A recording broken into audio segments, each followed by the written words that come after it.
Good afternoon, gentlemen. Good afternoon. All right.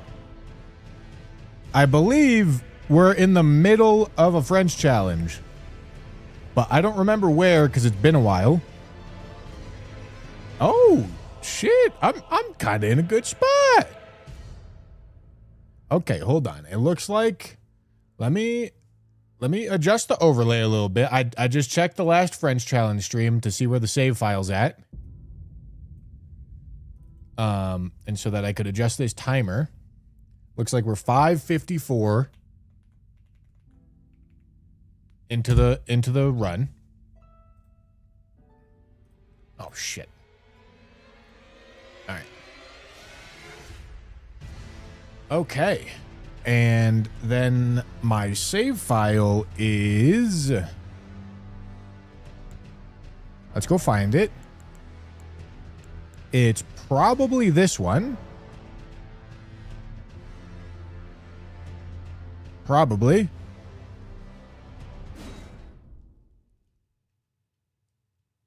Although, hold on, that was at the top. There's no way that's... No, this is right, I think. Hold on. Let me look at where I was at the end of this last French challenge stream.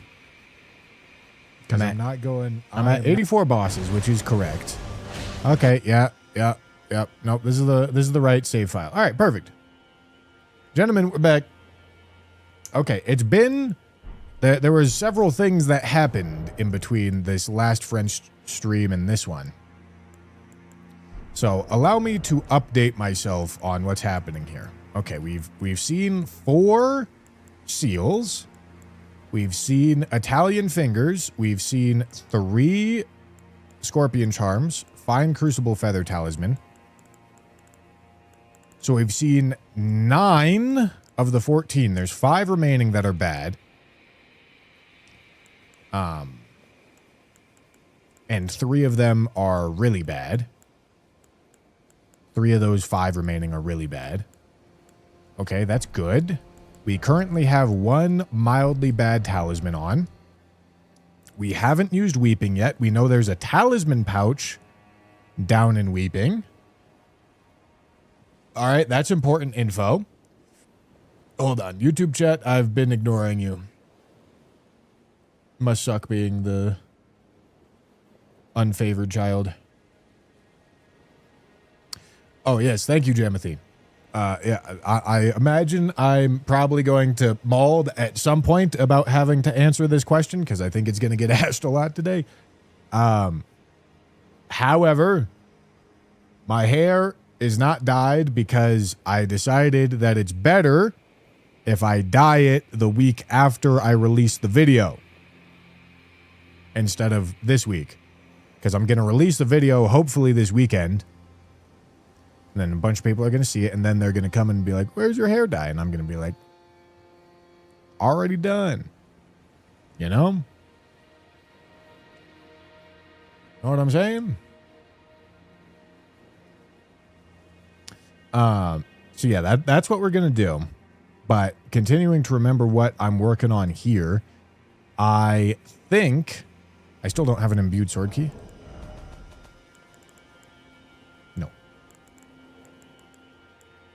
Oh, Radon's Great Rune. Okay, yeah, I want to be working towards Dragon Barrel, but I'm not going to go there with this shitty talisman. Okay, that's where I am. That's where I am. That's what I'm working on. Okay.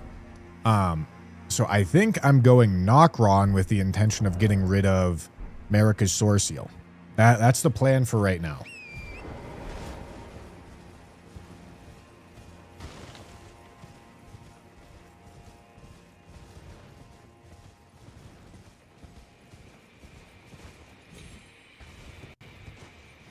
That's the plan for right now. We're all caught up, all remembering.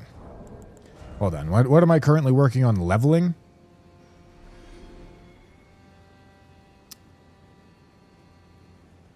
Strength, I would assume.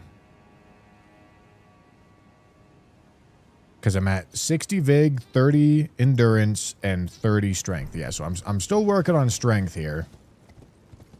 Yeah. And we're going to crank Strength all the way until we get it to like 99. And pretty soon we're pivoting off of Radahn's or Godric's Great Rune here. The moment that we're able to go to Dragon Barrow without having a shitty talisman on. But that moment is not quite yet.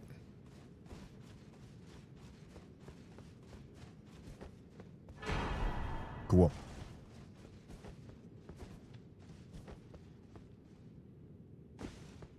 Very cool.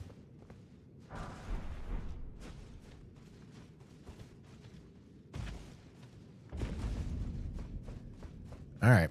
Let's safely get through Nokron, huh? This is a low scaling spot, but that doesn't mean it's not sketchy. Because these areas are sketchy as fuck.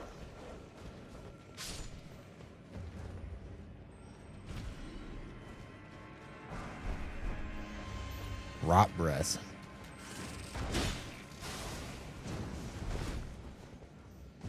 If the hair dye is tied to YouTube uploads now, that means the frequency of the color runs is more flexible as well. What, you want me to do like 3 color runs a week? What are we saying here? Okay, this spot is sketchy. Excellent. That's huge. I want to be running on the opposite side of wherever this hand is.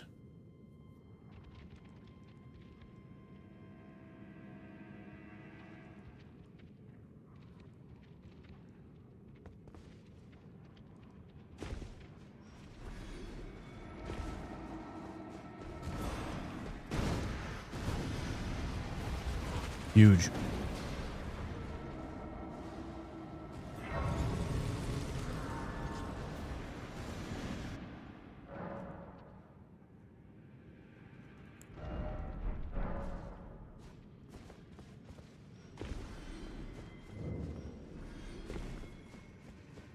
All right. We have got 3 boss arenas to do down here. Only goal we're trying to accomplish is getting rid of Marika's Source Seal. If I pick up another shitty talisman in the process, that's all right.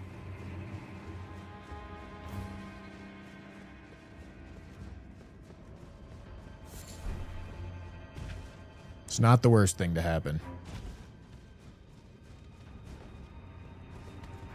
It's a good mask.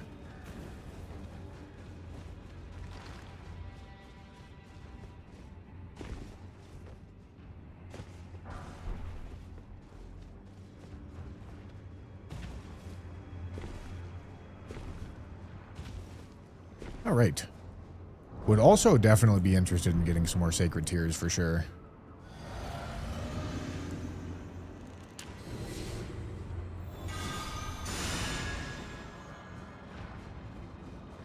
Hello, my boy.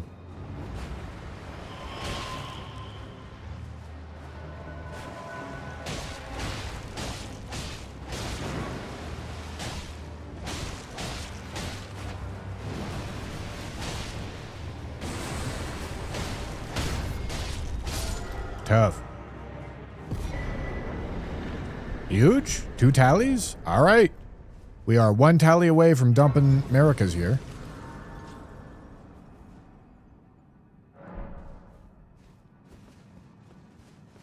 Well, Weeping is a really interesting spot here because we know that it has a talisman pouch, which really discourages me from going there unless... Like, I would go if I had data cars on. I would go. I would also go if I didn't have any remaining bad talismans, and the only bad talismans I had were on my character. And shit, I guess I would just go by default if I had no remaining bad talismans, if I had already gotten rid of them all. Because at that point, I would be interested in having the talisman pouch.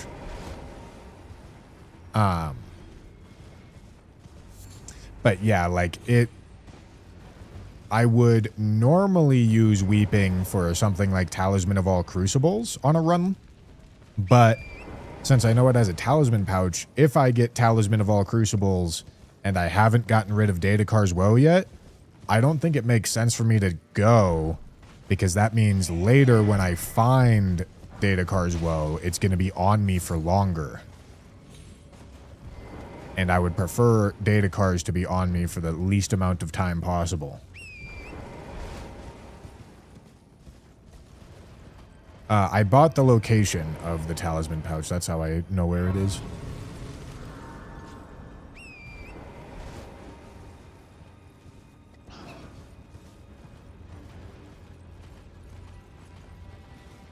Which really is definitely tech.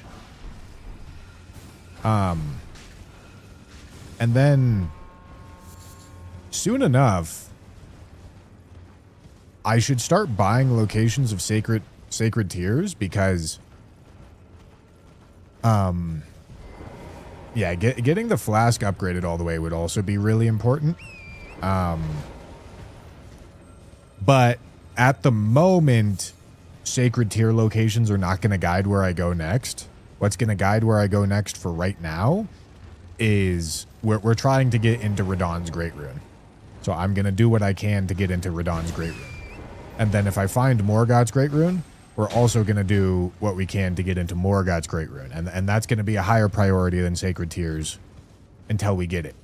But then once we're at that point where I'm not like actively pursuing something, I can start buying sacred tier locations and have that weigh heavily on where we're going to go and why we're going to go there.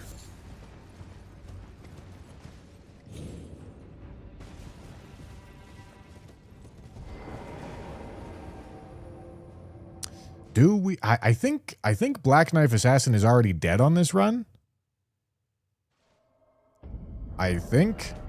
I don't fully remember. It looks like we do have Sentry Torch though.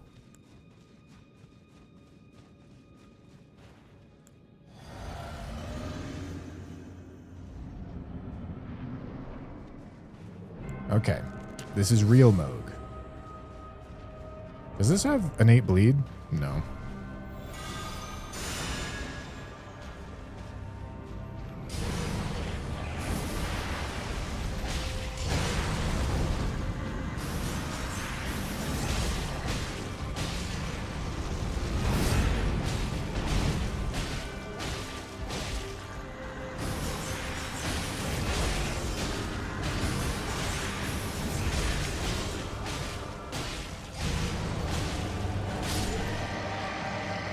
Excellent.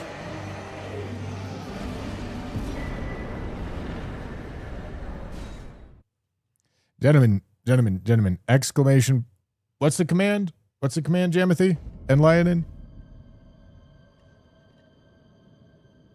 There's going to be so many fucking white hair questions today, and I'm going to crash out at some point for some reason. Just letting you know right now. What's the command? Oh, it's pinned. Excellent. I see. Okay, we're really not reading. All right. Exclamation point hair.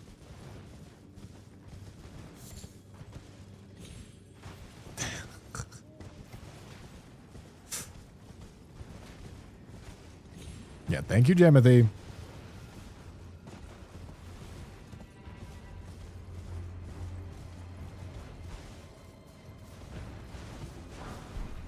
I mean, shit, you could probably make a command that doesn't even trigger off exclamation point white hair, but it triggers off white space hair. And it would probably be useful.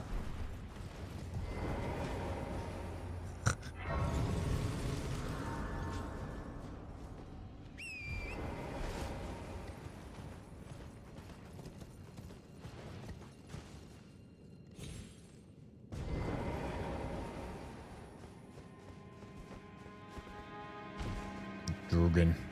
Big Durgan. Did you guys see the little, really short Duskbloods trailer? That Blood Moon looking thing looked really fucking cool.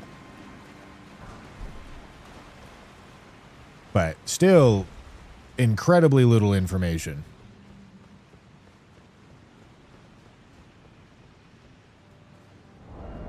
Okay, I'm not out of America's Source Seal yet. Okay, this could be a problem, boss, but it's low scaling, so not a bad spot. Does that reach me? I didn't think so. Okay, does black smoke mean Deathblight? Or is that just weird shading?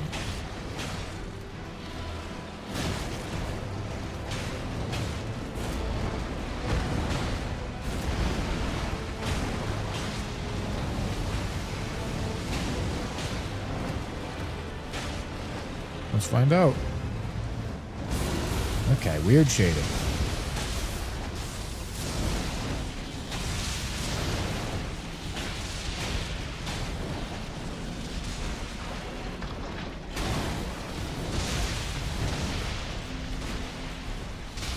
Okay.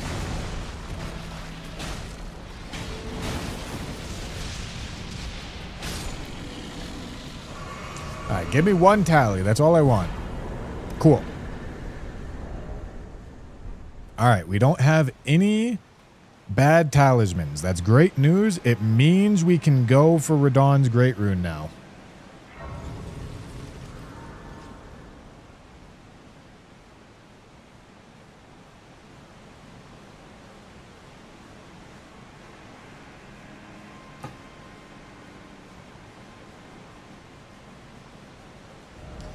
Okay. Because Nokron's done. We are ready for Dragon Barrow. First things first, I'm going for the Great Rune.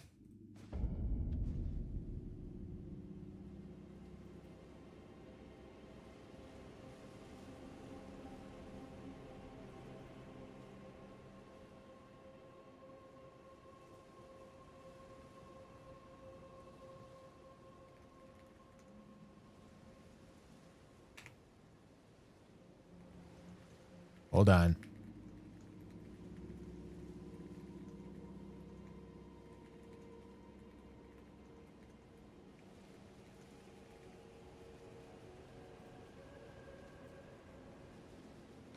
Hold on, gentlemen. Hold on.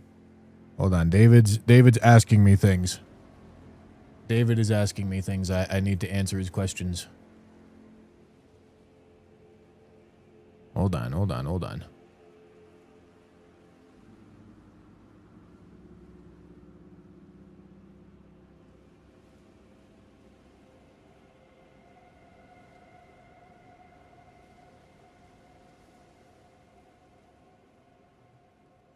Okay.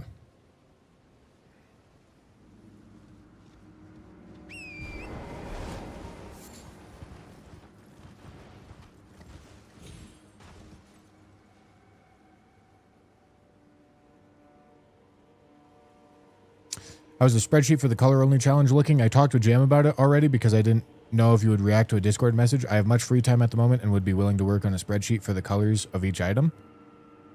Yeah, I would love that. Like I said, I literally just had Claude do it, and then I didn't double check any of it because I'm trying to not spoil myself and like think about what I would do with each color, which I would have. I would naturally end up doing it if I actually like went through and categorized every item. But yeah, I could absolutely send you over the project or over the file, which I imagine, if I know much about how AI works, it's probably like 80% right, you know? But there's going to be a lot of shit that is just complete nonsense. That's going to require human intervention to actually fix.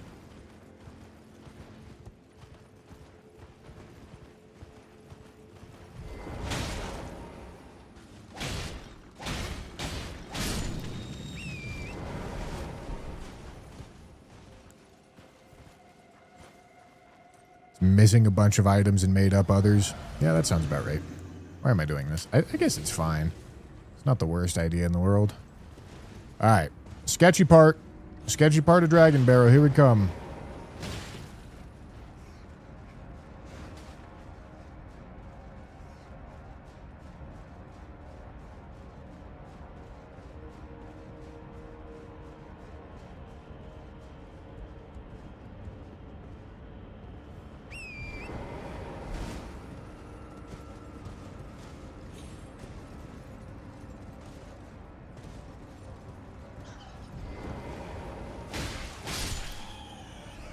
Big? My hands are sweating. My hands are sweating.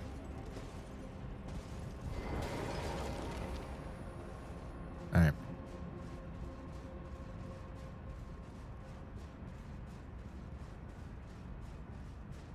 You think Duskbloods is going to remain a Switch 2 exclusive? I have absolutely zero reason to believe they would ever put it on any different platform. I don't even see, like, the beginning of an argument as to why that would happen.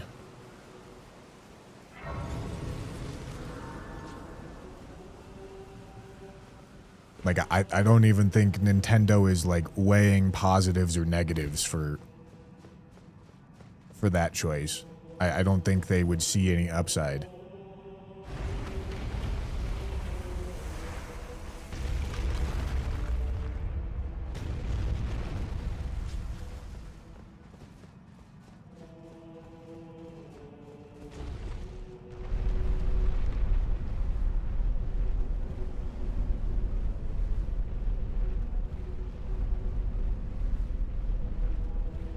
Yeah, thank you, Lionin.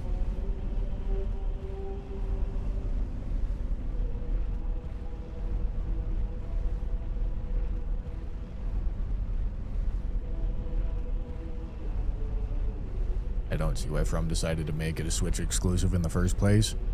Okay, listen. Listen, chat. You're not, I'm gonna get flamed for saying this, but you're not dumb. It's not hard to comprehend. I understand it's not what you wanted. But it's obviously money. Like, it's really not confusing. It's not hard to understand why they did it.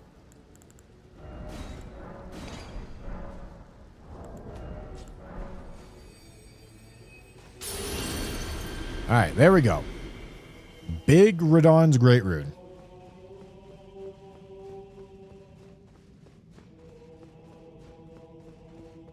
Oh boy. That's really sketchy.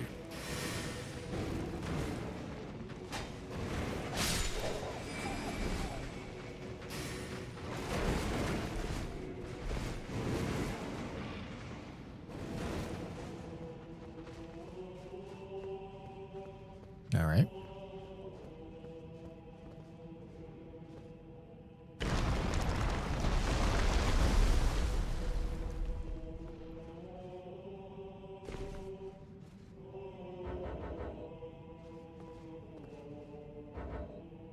All right, so I believe I can just walk off here. And a little hop back over here. Okay, and then walk off there. Excellent.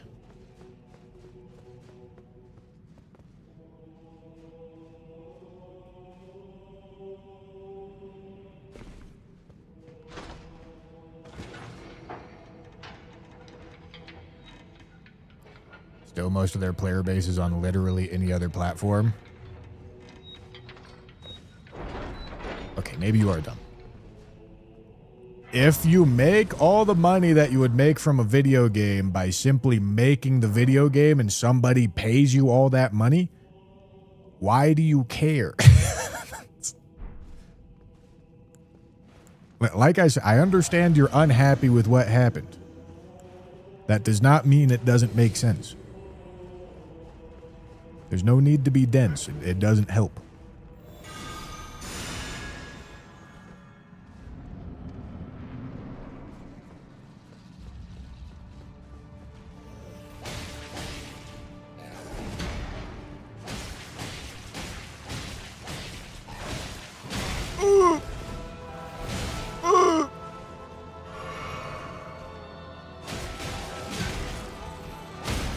Oh, hello.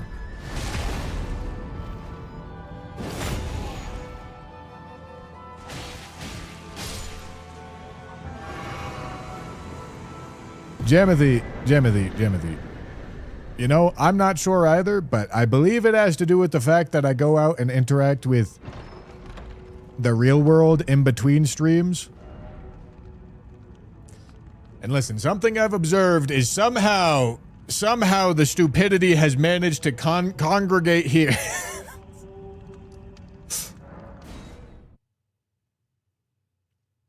I don't know how it happened, but it surprises me every time.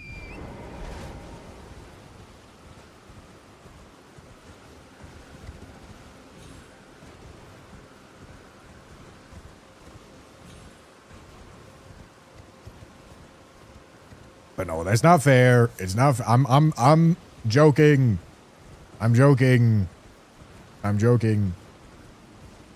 This is standard level of human not knowing shit. I think the internet, and I think Reddit is an excellent example of this, does a great job of emboldening stubbornness.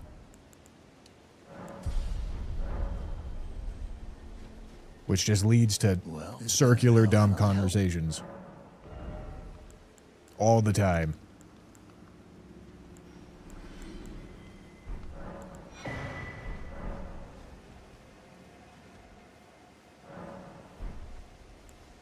All right.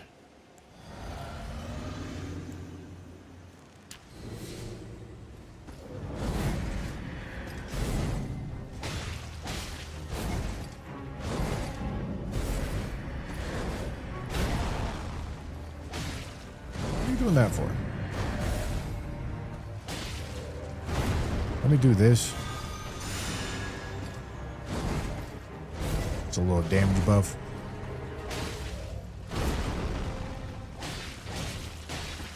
You know, if the vanilla archer was still in his spot, I would absolutely pull the bell-bearing hunter cheese here.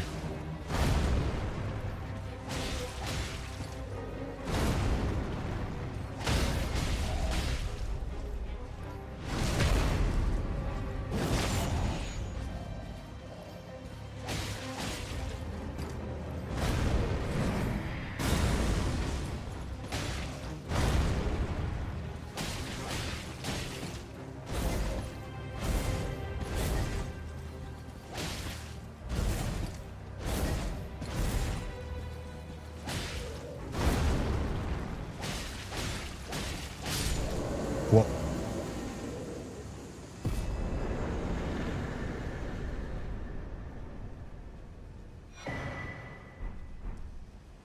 okay, new weapon and a sacred tier. That's big. Jazz Toast, thank you for the prime. Appreciate it.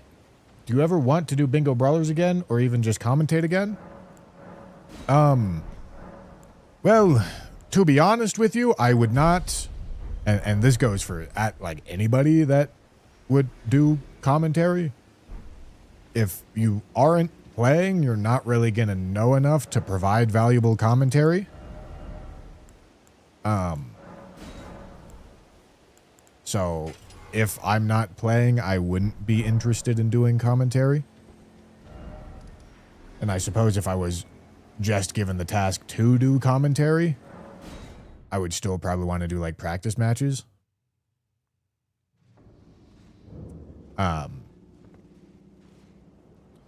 But yeah, I mean, maybe I'll play again in a future season. I didn't like,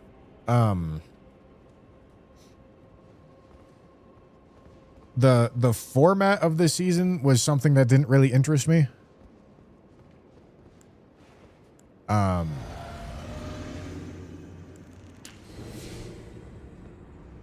Because realistically, why am I sitting down?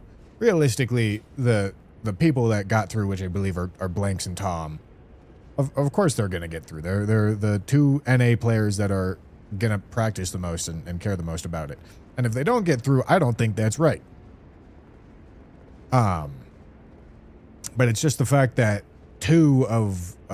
only two of NA players, or I think United States players, go through. And so I just didn't feel as if there was a reason for me to participate.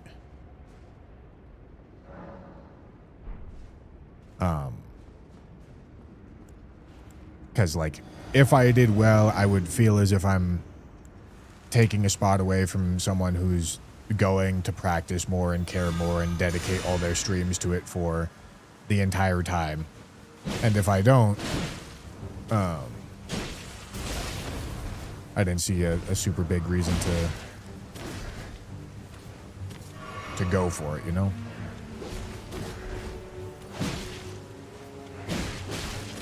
Ow.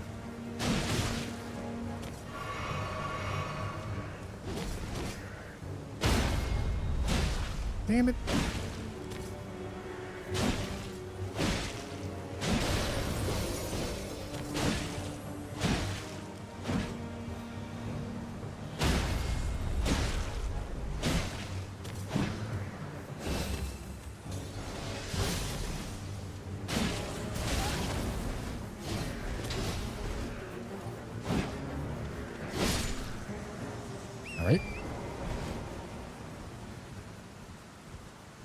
Well, for this season in particular,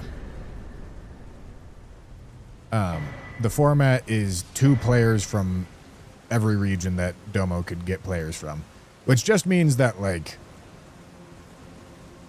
being an NA player is colossally more competitive than it was before. And shit, you guys know that I don't even prefer, like, turbo sweaty bingo.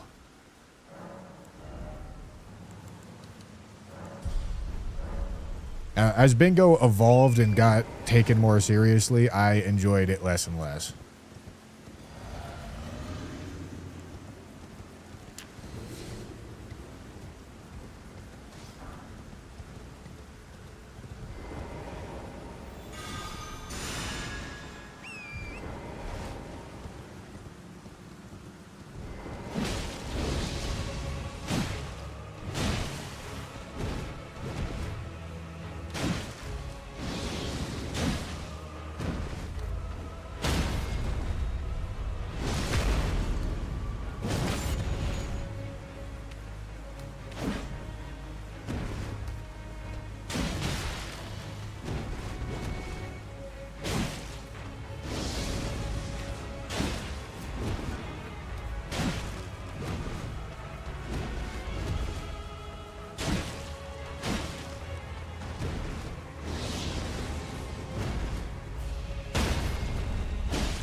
All right.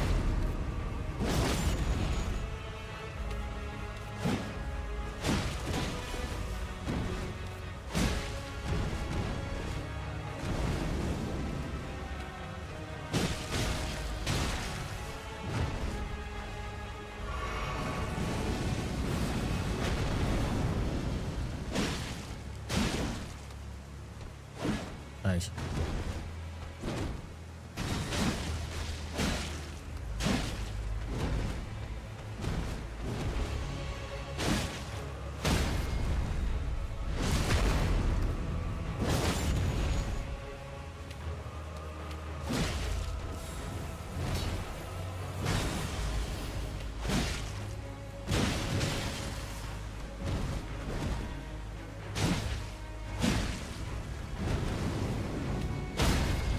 Shit. Ooh. Lucky miss.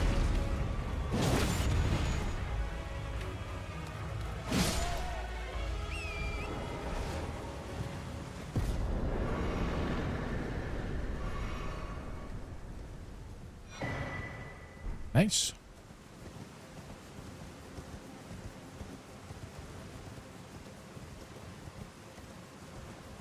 Phase 2 Fire Giant on a bridge with Dragon Barrow scaling is a little concerning. But we shall try.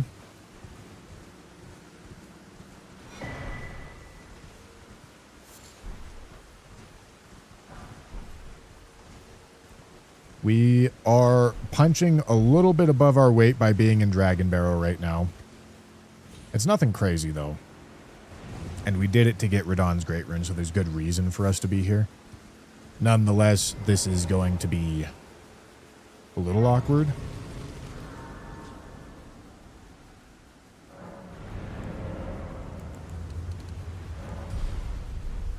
Okay, 40's nice. Really good to get to 40 when I don't have Godric's, because that takes us to our first soft cap. So we're doing a really large portion of the damage that we're going to do.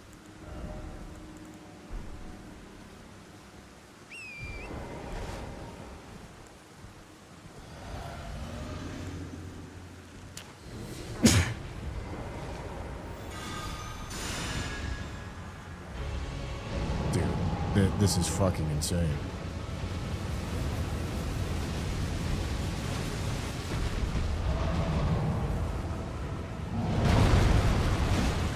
That's the move that I'm really worried about.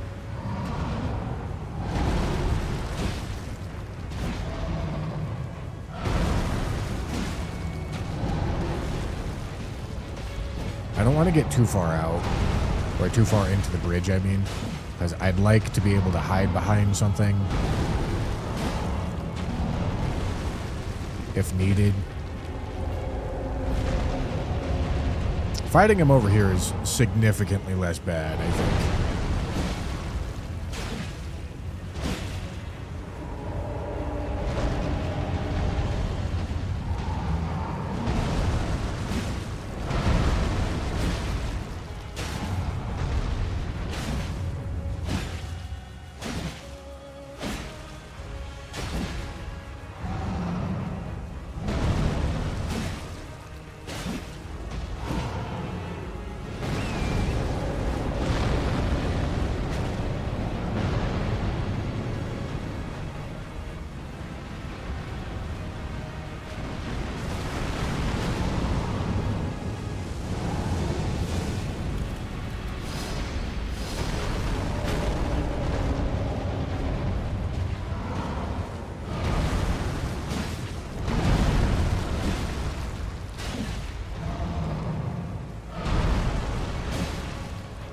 All right.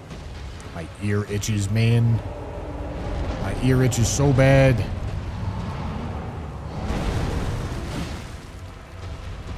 Okay. Actually got the eyeball shot.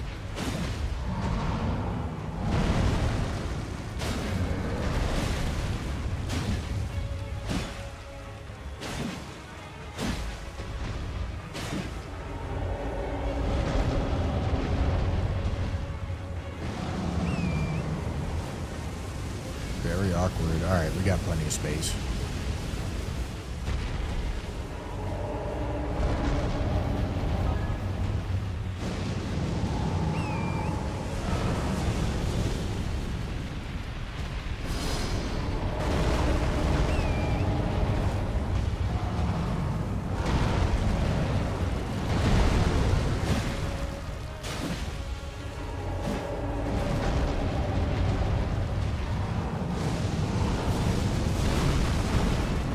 Come on, big man.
The Duskbloods discourse and fucking exclusive discourse in general is quite the journey. Because obviously, people are validly upset that they're not able to play it because it's not on their preferred system. Myself included. But the discourse is this absolute refusal to acknowledge that, like, your opinion on the matter just ain't that important.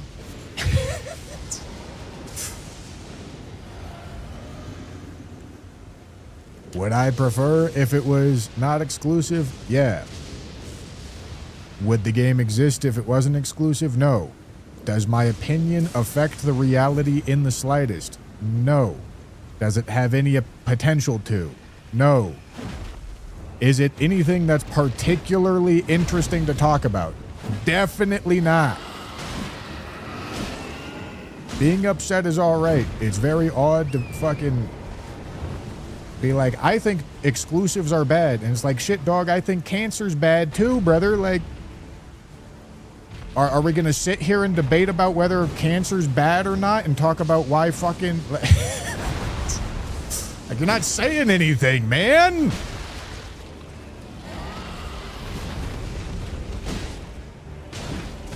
You're literally saying nothing. And thinking that you're saying something.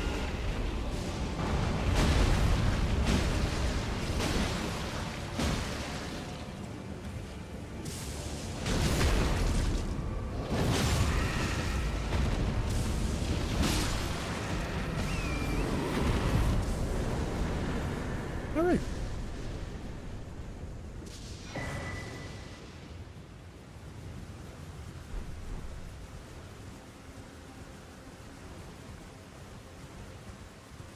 Like, you're saying the most basic, flat, easy fucking PR statement, entirely non-controversial, and then acting as if it's some amazing, incredible, large discourse point.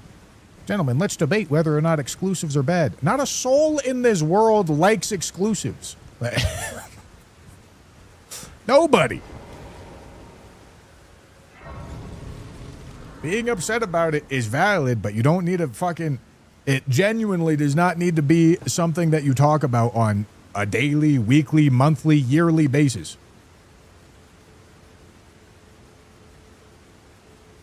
Because it's so painfully obvious and there's nothing to talk about. Yeah, it makes sense why they do it. Yeah, I wish it wasn't that way. That's just about the opinion of anybody who thinks about it.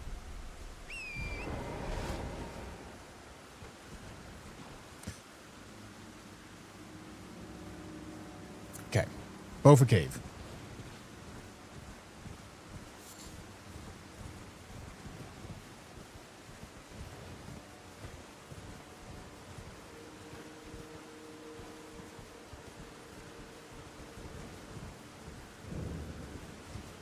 What do I think about the Destiny 2 situation? It really sucks. Tanner Ryan and I played a little bit of Destiny yesterday because they released their final update. We played a little bit.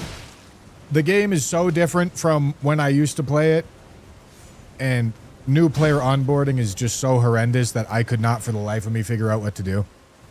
And got bored pretty quick.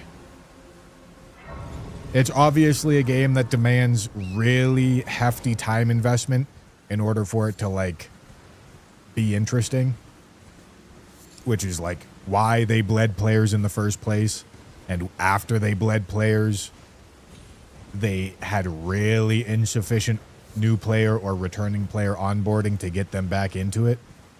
Which is, like, what led to it underperforming at all. In addition to, like, genuinely awful, terrible decisions. Update seems good, but at the end of the day, it's still just, like, a really bloated game that has really shitty onboarding. But I will really miss it. I am sad that that franchise seems to be ending, because I've had a lot of really good memories on it.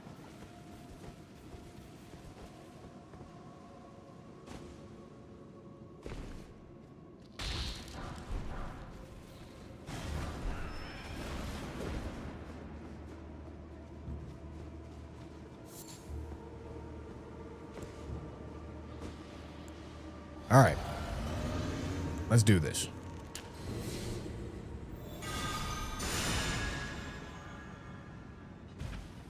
Oh, boy.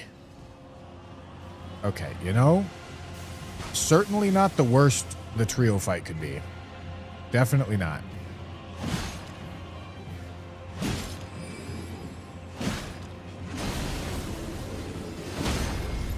All right, getting this guy dead seems really important to me.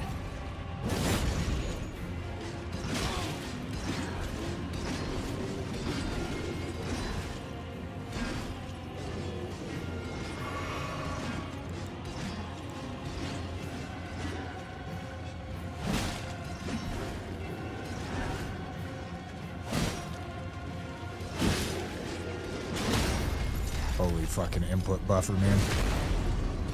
Probably shouldn't take this riposte because it's going to make one of these other guys attack me, I think. Maybe not.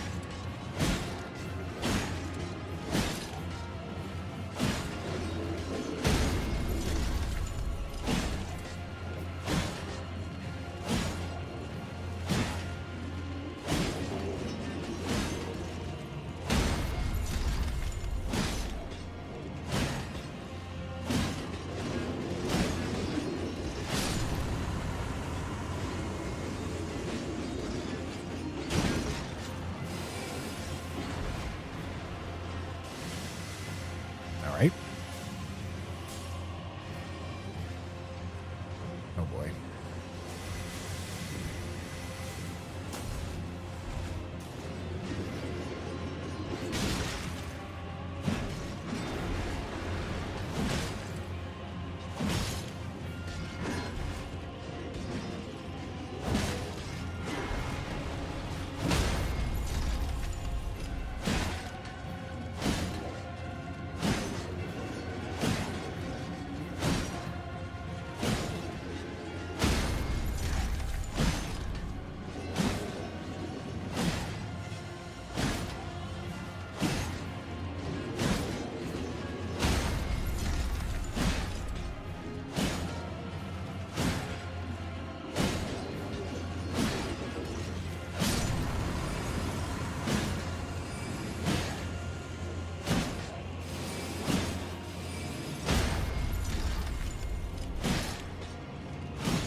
All right.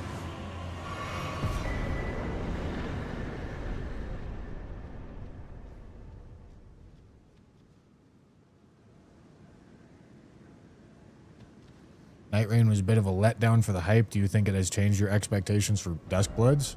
Night Rain was a letdown?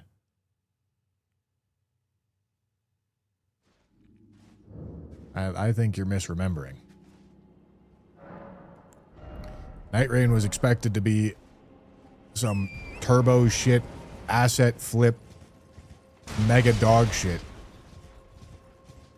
When in reality, it was a relatively competently designed game with a lot of really fun ideas and a lot of execution on really genuinely hard stuff to make that was really interesting, fun, and cool, that shockingly fumbled the bag on so many easy, super fucking simple layups that they could have put into the game with hardly any extra effort, and they just refused to do so.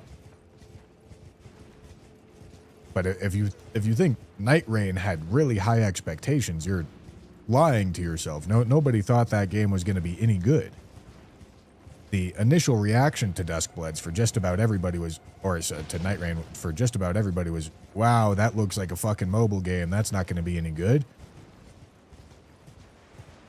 You're being revisionist if you don't remember that.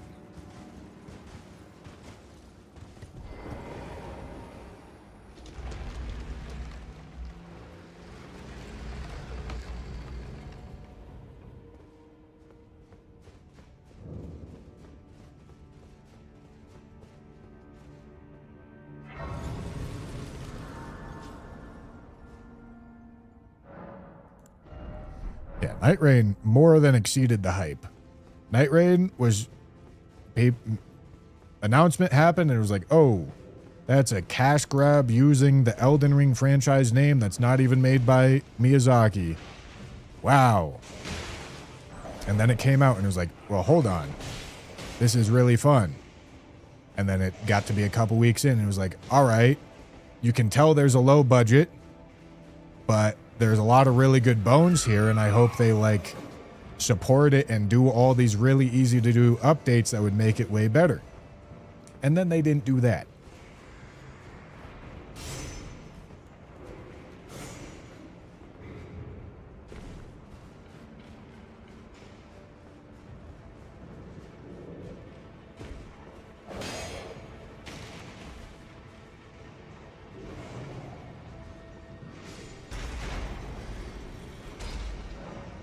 No, Night Rain isn't canon.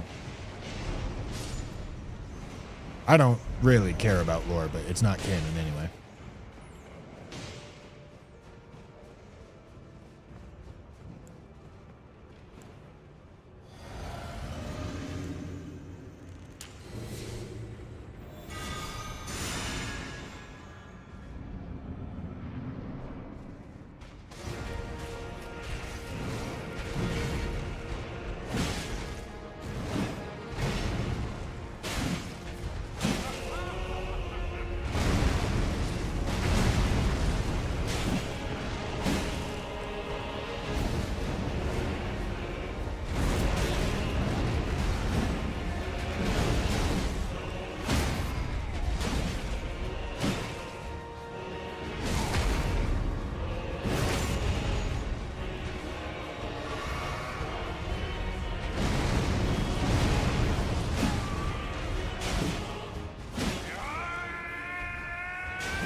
Great.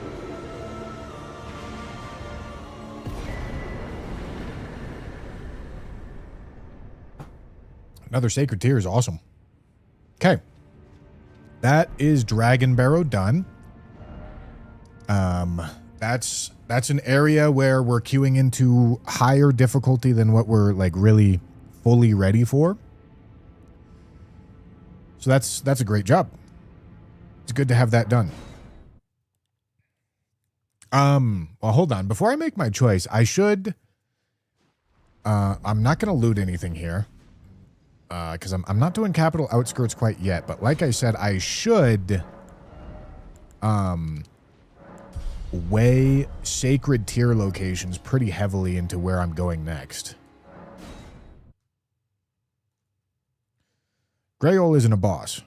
Greyol is a big fucking dragon that doesn't have a boss health bar.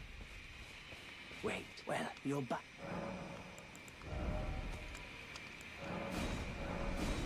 All right. Sacred Tier. Okay, let's see. Got one in Mount Gelmir. Okay. That encourages me to go to Mount Gelmir for sure. Goodbye. There's 3 others that we don't yet know the location of. Can I get the money?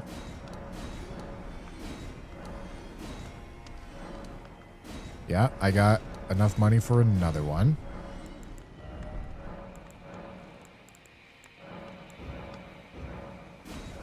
Okay, let's see.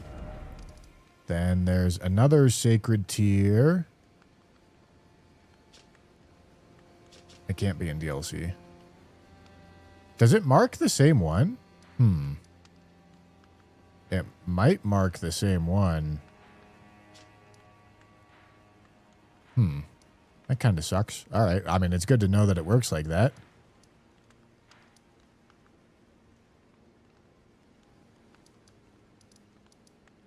No, that's a talisman pouch. I already purchased the location of that. Yeah, I don't think it marked a different one. I think it marked the same one. Okay. Well, that really encourages me to go Mount Gelmir. So I'm going to do that instead. No, the underground top left is the same thing. All right, we're going to go Mount Gelmir.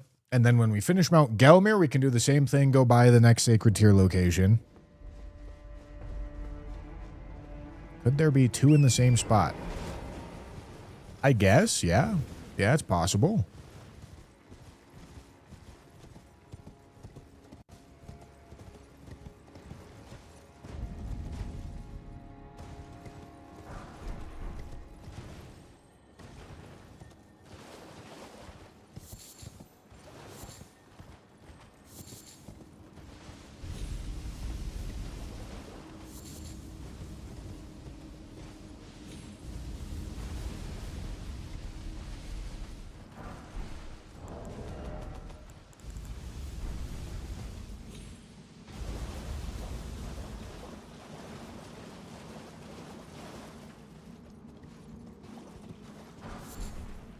I guess it would change my question a little different because Night Rain did better than originally thought.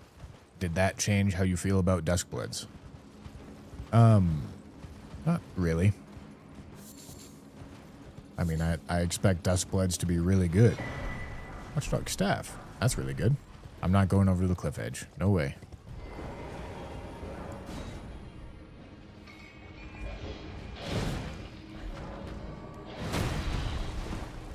Yeah, I expect Duskbloods to be very good. My concerns are it's obviously going to have some bad PR. And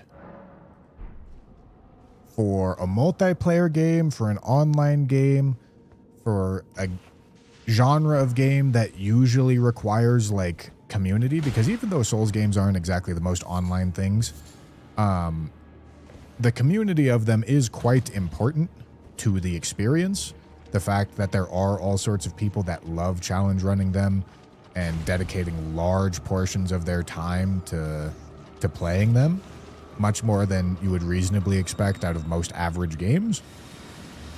Like that really is an important part of Souls games. It means that bad PR is going to affect it negatively. It's just a question of how much. And then obviously the fact that, okay, I'm getting out of there. Obviously the fact that it is exclusive also does inherently limit the player base.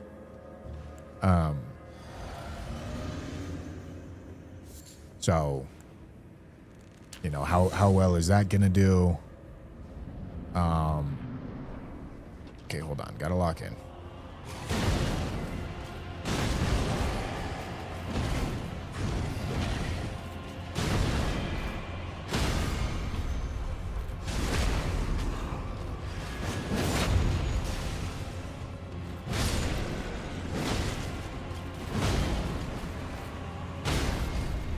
Yeah, I think if Duskbloods does poorly,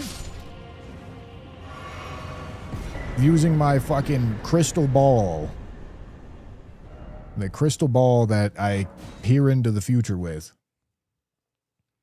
I'm willing to bet it's going to be more of a PR backlash community issue than a game quality issue, because I expect the game to be quite good.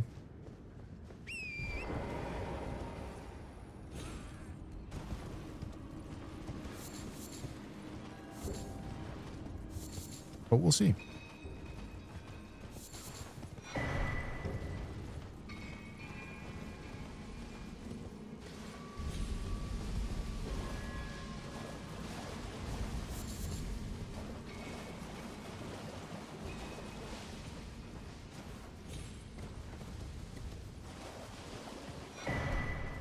Ooh.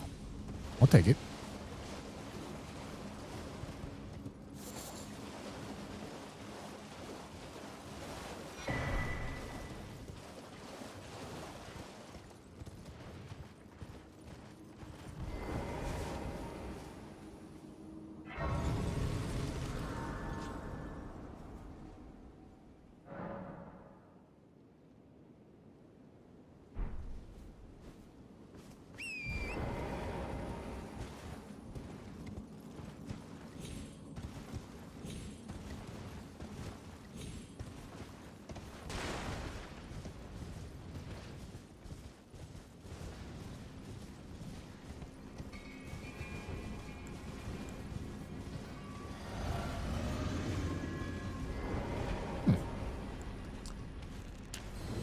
Alright, it's good to aggro only one of them.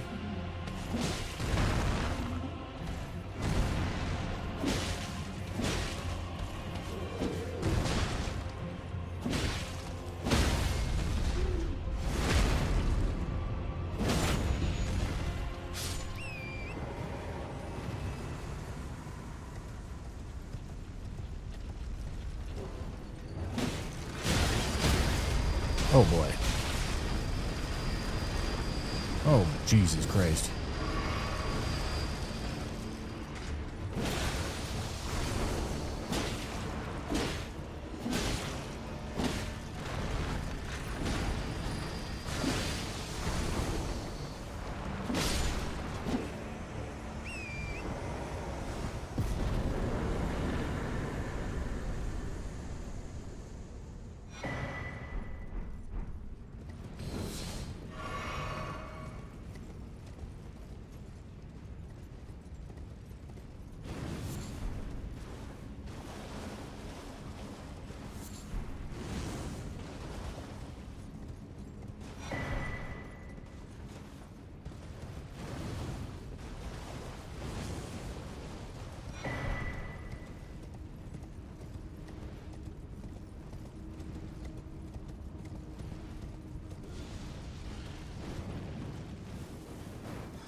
You have any thoughts on the Tarnished add-on costing a bit of money for other platforms?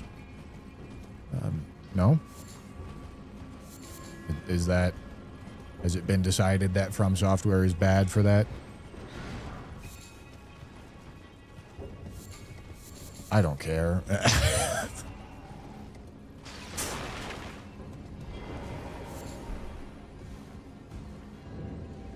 If you think it's not worth it, then, like, don't buy it.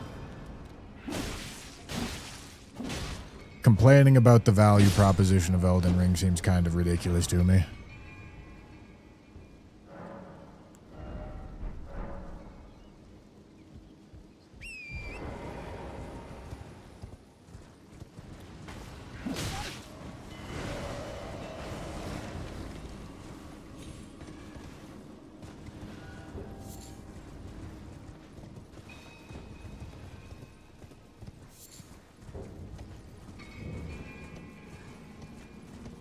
Okay. Oh boy. I should lock in. This is quite the series of enemies we got going on here. Okay. It looks like... Who's the boss here? I don't actually know. Let me sit and de-aggro.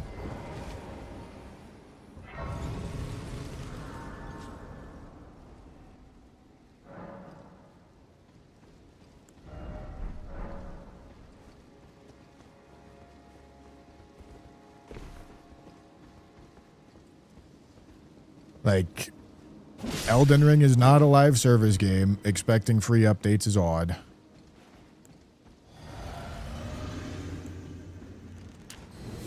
Okay, it's a bell-bearing hunter. If you want free updates, then you better be alright with live service.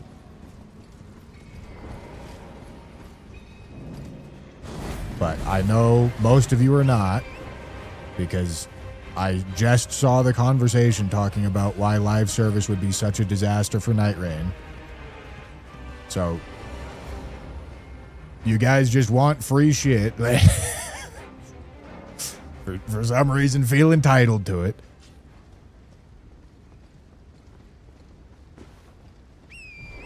Okay, that's a better spot for him to run.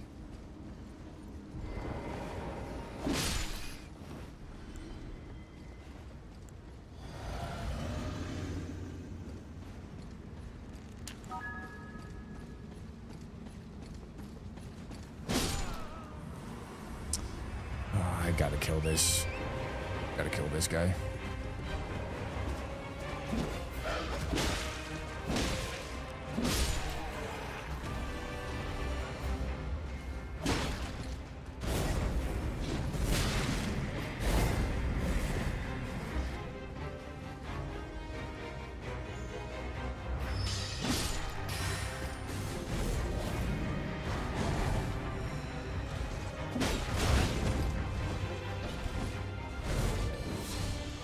I believe this is the guy that has Sacred Tears. Alright, there we go. In a good spot now.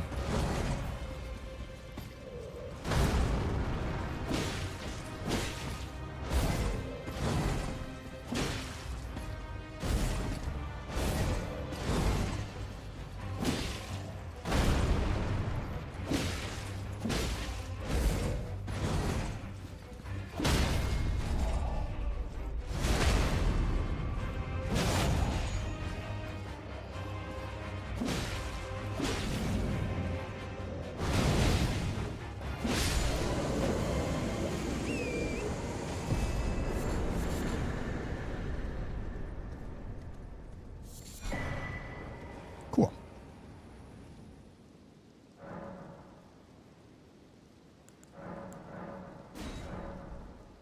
You're okay with it until they announce a $20 price tag. I'm pretty sure it's been announced as 550 yen, which is like $2, $3. But either way, if it's too expensive, don't buy it. Like the fact that you're complaining shows that you obviously want it. It's something you care about, but you're like, oh, damn, I have to sacrifice something to get it. You know, like, if you didn't care about it, you wouldn't be complaining. So they're obviously making something you care about.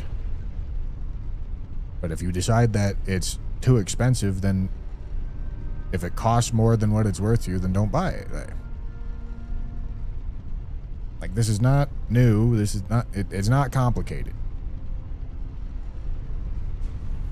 You don't need it to play the game. It doesn't help you play the game.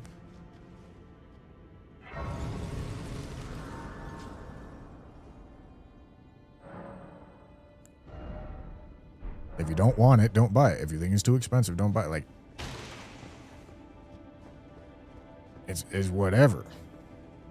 If you're a broke boy, just say so.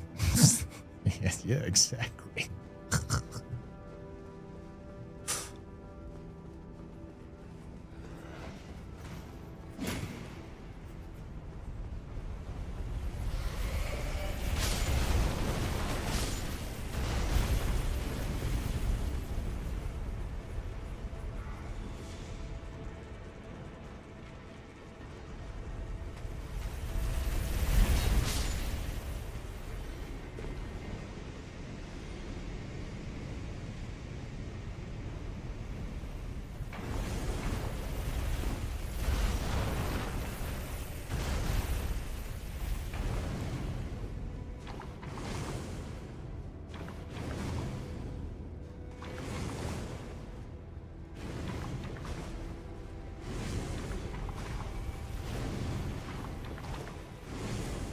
Would it be nice if it was free? Yeah, probably.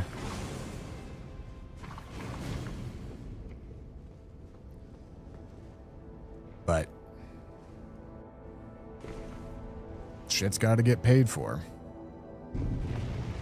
Shit's got to get paid for somehow, right? Does it make sense to be entitled to it? Not really. It would be generous of them to make it free. It would not be bad of them to make it cost something.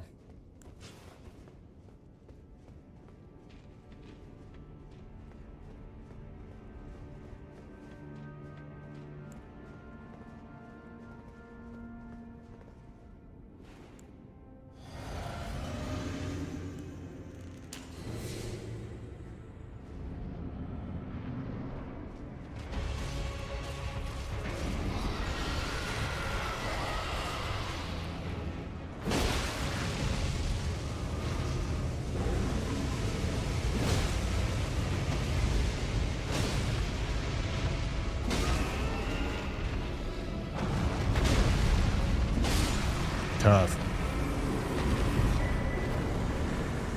Ooh, nice. Another sacred tier. Let's go. That's big.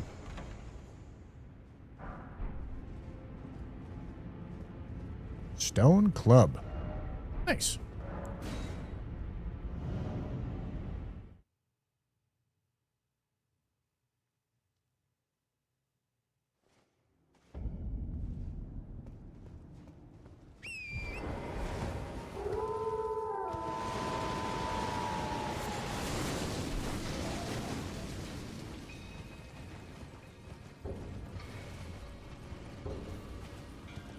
Like, I, for one, am grateful that the Tarnished pack exists. I'm grateful that Elden Ring exists. I'm grateful that Shadow of the Erd Tree exists.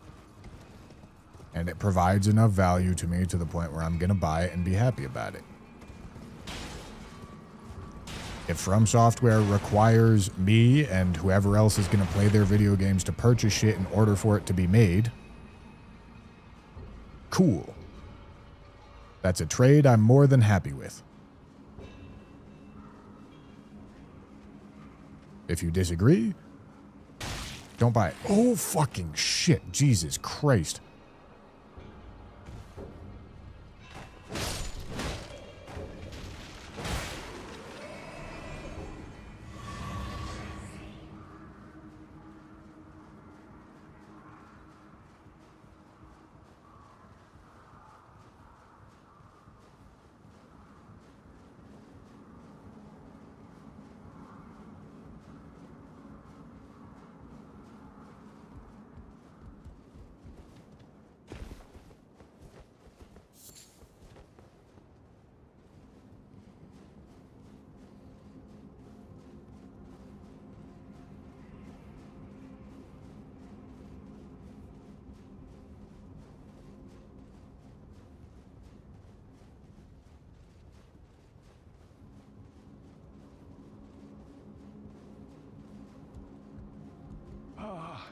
And yes, one of the starting classes does have a light greatsword, which seems really cool.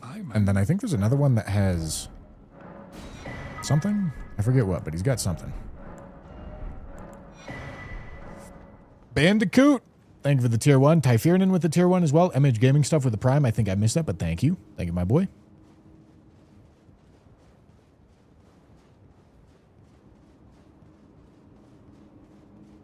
Curved greatsword. Okay. That's cool.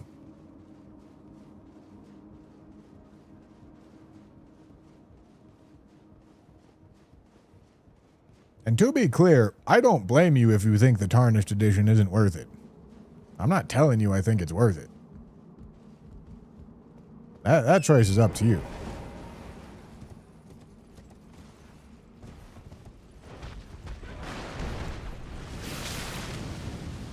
Buy it if you want it.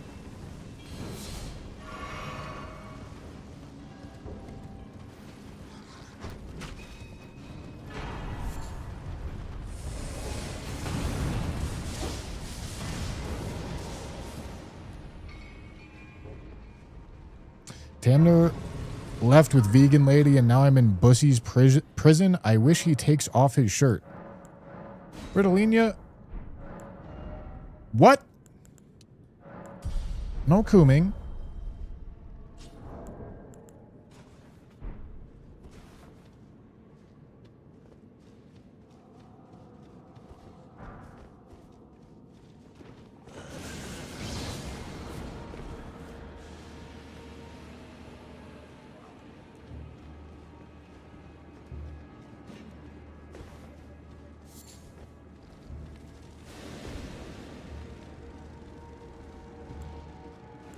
Gentlemen, I would like to inform you that Claude thinks Stormhawk axe is blue. Excellent. Oh, I didn't attune my stone club. That's fine.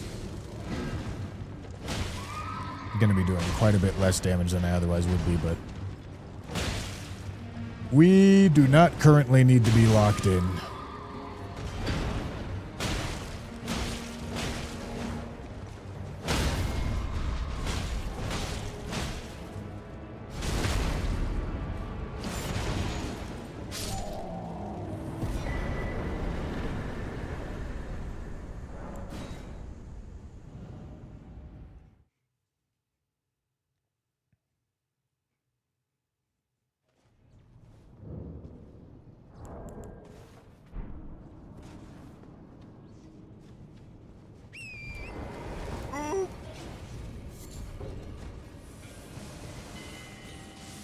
We have gone through, I think, 9 of 14 shit talismans.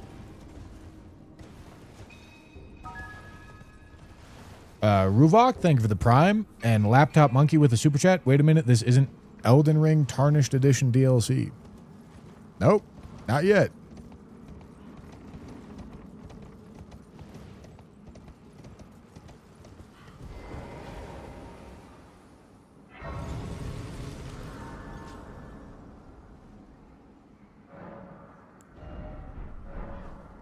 Oh, hold on. Attune. This is the Stone Club. It's a really good weapon. It's got to be one of the better hammers. You're part of the closed network test. Well, I hope to be. I don't think signups are open.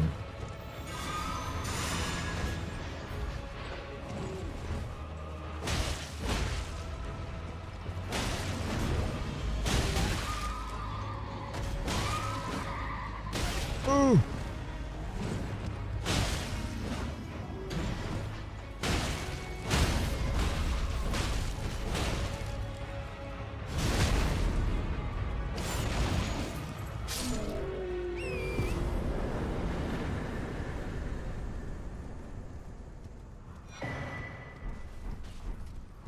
All right. This is a great hammer? Yes. Ruvog, thank you for the 5 gifted. Appreciate you.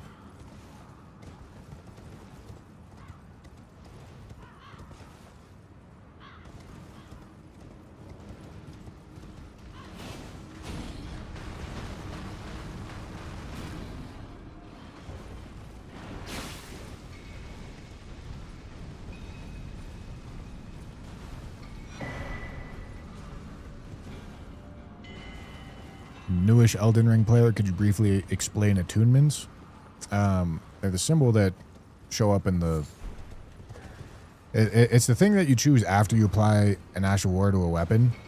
It changes what type of damage your weapon does in some cases. It changes how much... changes whether or not you do status effect build up. And it changes your damage scaling values. It allows you to adjust weapons to better fit your build, is the idea.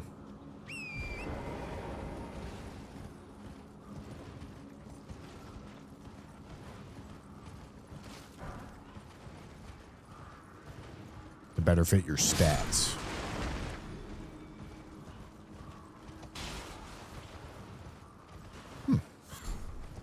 I would prefer a smithing weapon so I could have shared order here, but I don't need it. Oh boy. Ow. Ow.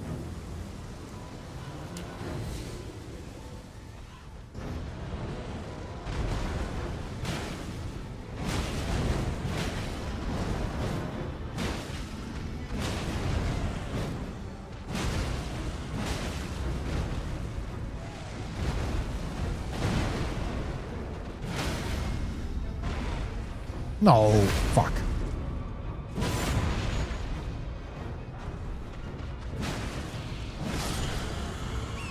All right. Okay, that is Mount Gelmir finished. Oh, Oh, and another sacred tier. God damn. Crucible Scale Talisman is not a bad talisman. We're all good with that. All right, we are one singular sacred tier away from having all the sacred tiers.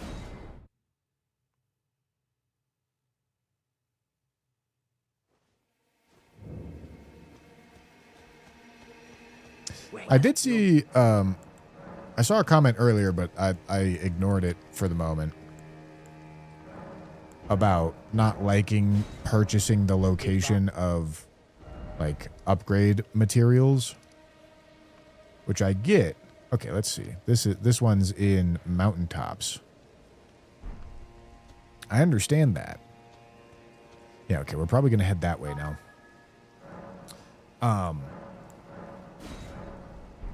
But the purpose of randomizer isn't... Ooh, what's this?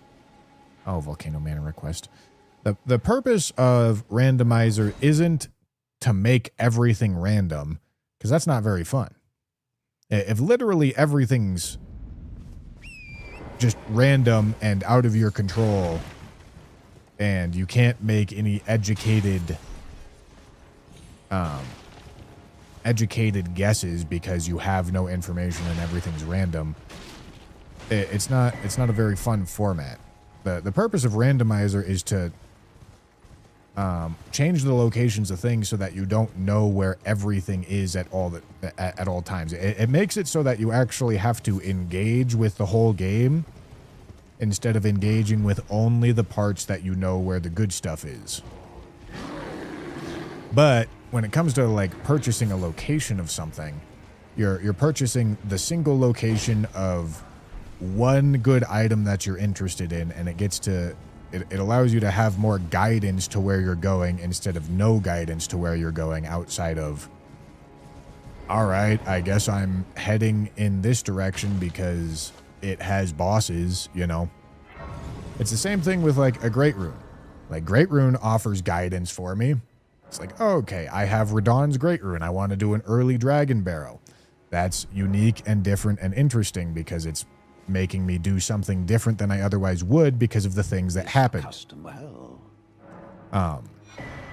If, like, variants like that never happened, 2,500 infinite kukris, by the way. If variants like that never happened, I would just be doing the same thing over and over again until I managed to get lucky enough, you know?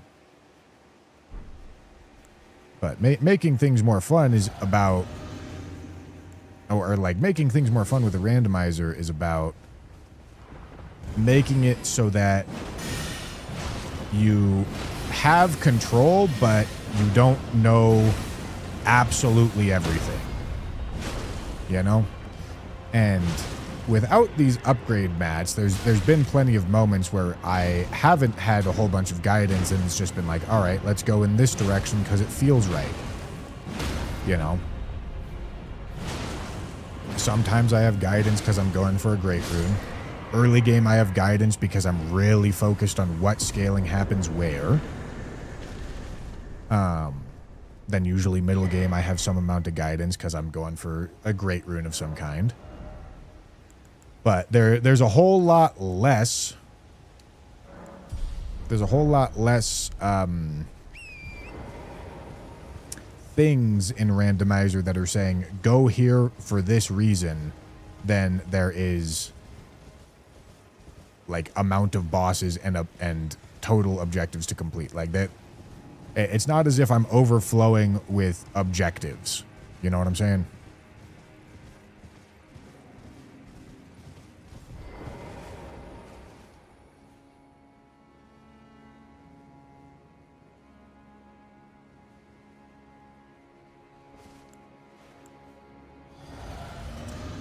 Bushy, you know they're not going to listen. Yeah, probably not. Doesn't mean I don't want to talk about it.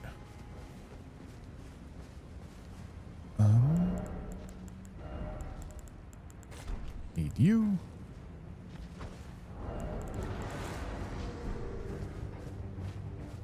This is a good boss to have right here.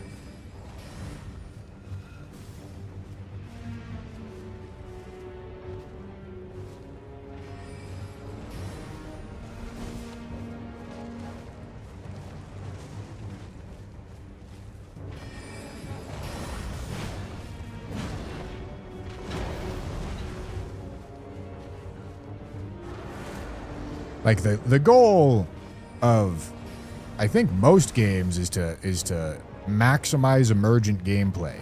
Situations where you're like, oh, I wouldn't normally do this, but because of these circumstances, I think it makes sense to.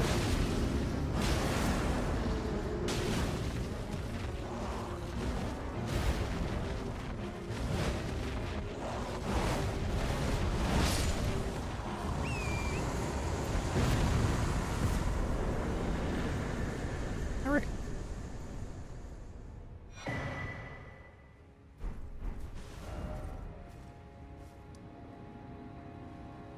Okay, let's go do tree scent.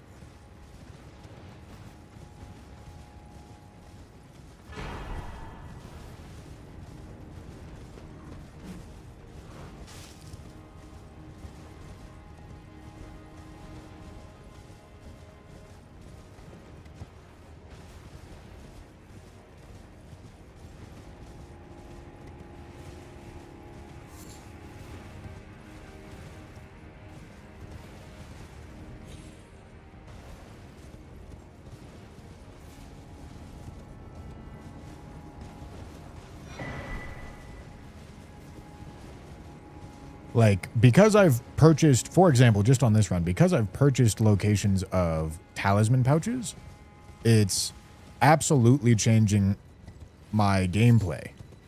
It's making it so that I'm making different choices than I otherwise would have, in order to, like, min-max and optimize my chances of winning. Which, like, I can't think of a reason why you would think that's bad, you know?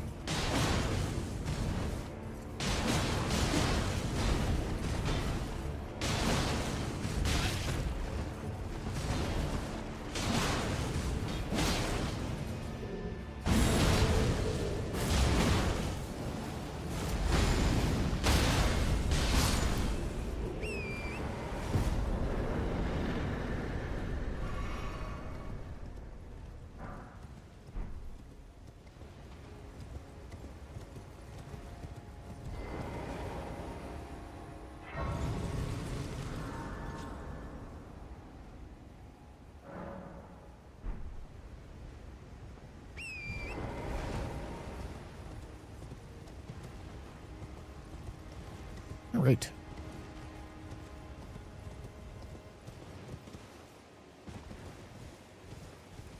Gentlemen, we're doing quite good.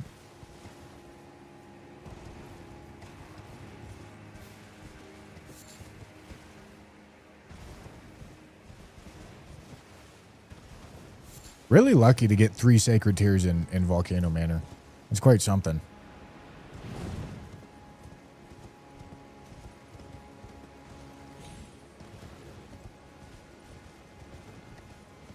Can you guys believe Bushy is so fake he didn't even follow me back on Instagram?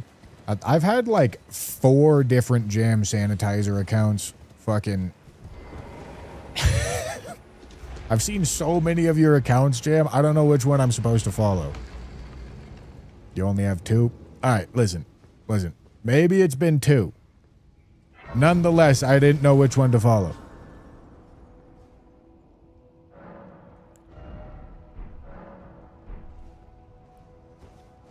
Are all tiers and seeds placed in base game? I think so.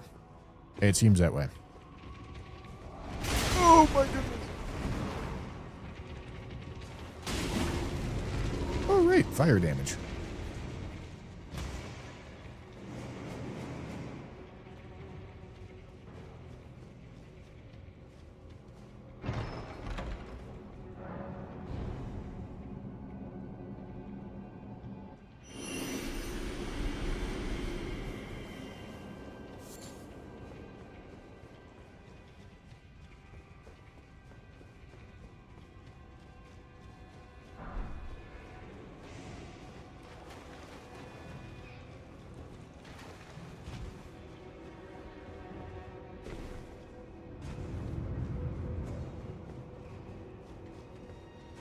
Oh yeah, I might have the fire physic.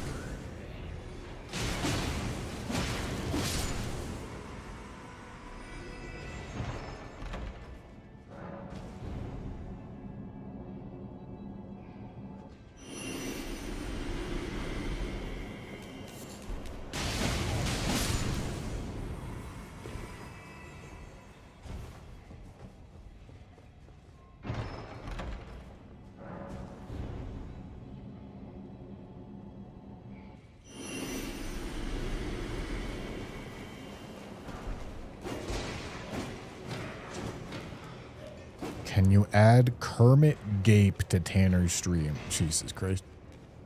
Crazy part is I'm pretty sure I know exactly what that image is.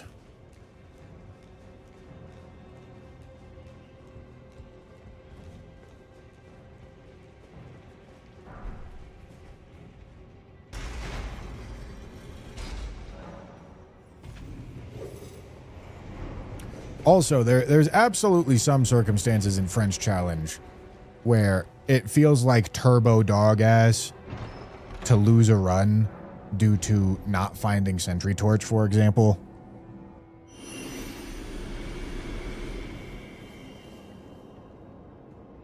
It's certainly random whether or not you find Sentry Torch, but like losing, oh boy, I forgot this guy was here. All right.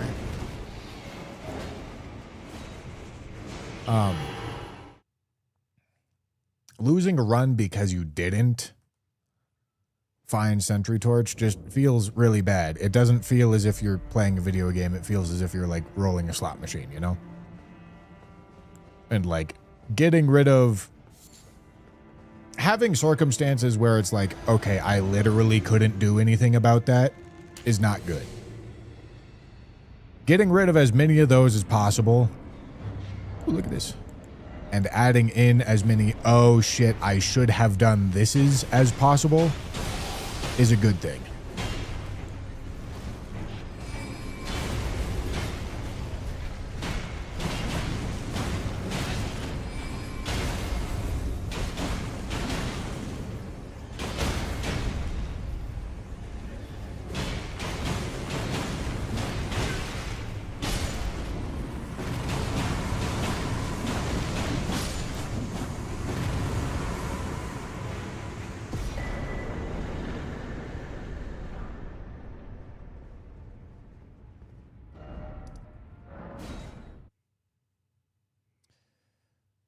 That's what the crystal darts are for, Pickle.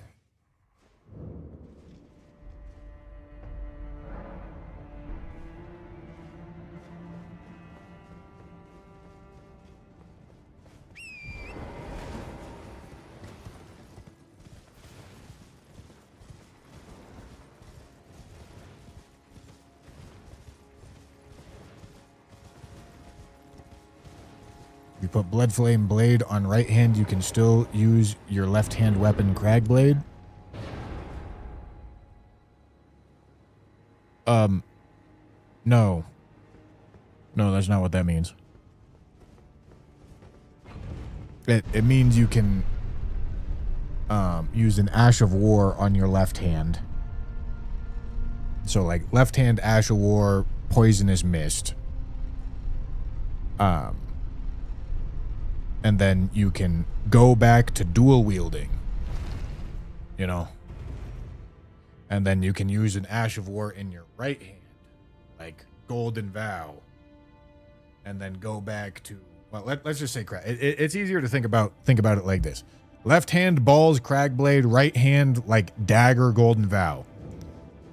So you two hand your left hand weapon, Crag Blade, dual wield. Crag Blade left, dagger right. Crag Blade, you press L2, Golden Vow, you see? And then you have Golden Vow activated, but your Crag Blade didn't go away because you never took it all the way away, you know? Whereas if you do it opposite, right hand Crag Blade, so you got ba-boom, ba-boom, Crag Blade, just like that. And then you have to two-hand, not dual wield, two-hand your left hand weapon, your dagger. Psh, Golden Vow. Merry Christmas, you see? Psh. Merry Christmas. And then you go back to your Crag Blade and you look like a fucking doofus because your Crag Blade ain't there anymore and you got to press the fucking button again. See what I'm saying?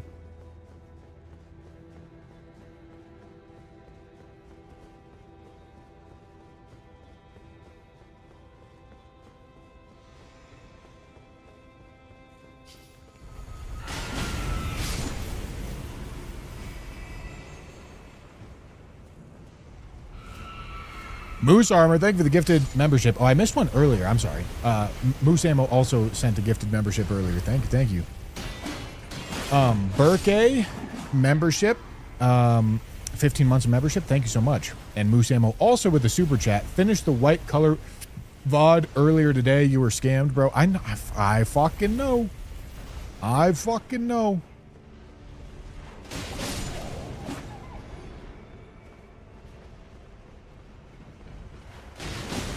Devastating, man.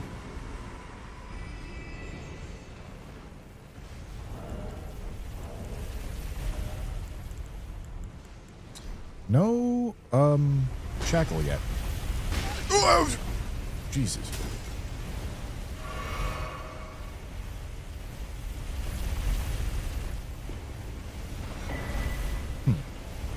Well, unideal.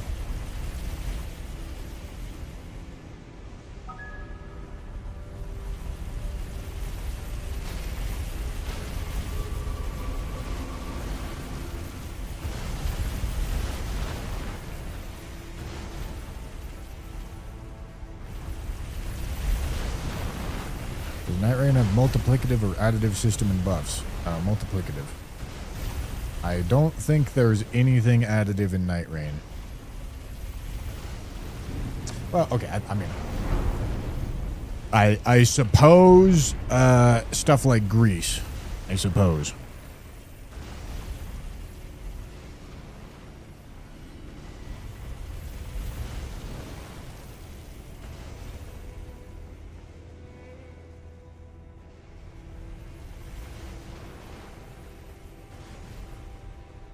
But like that's like, it's not even really additive.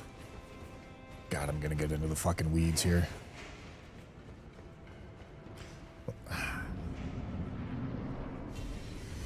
Or maybe like it is really additive, but it's not what people mean when they talk about damage stacking.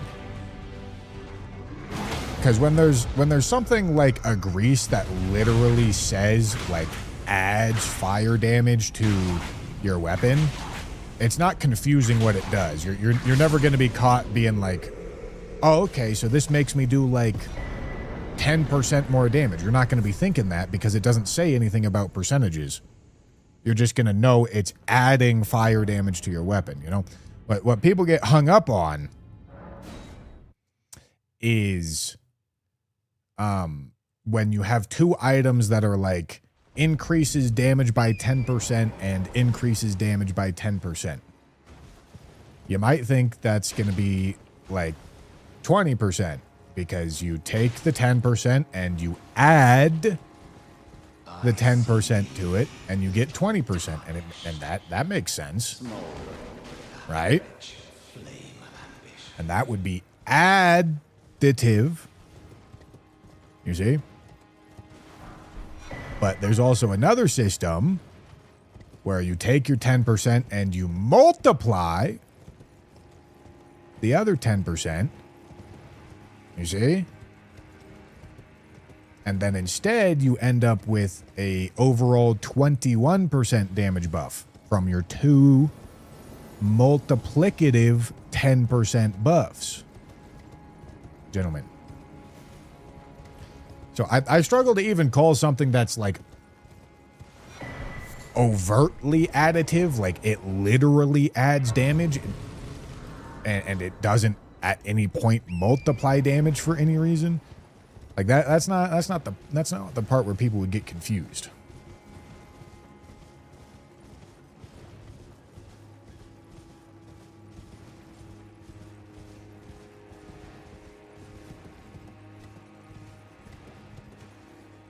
But it also depends on your perspective, right?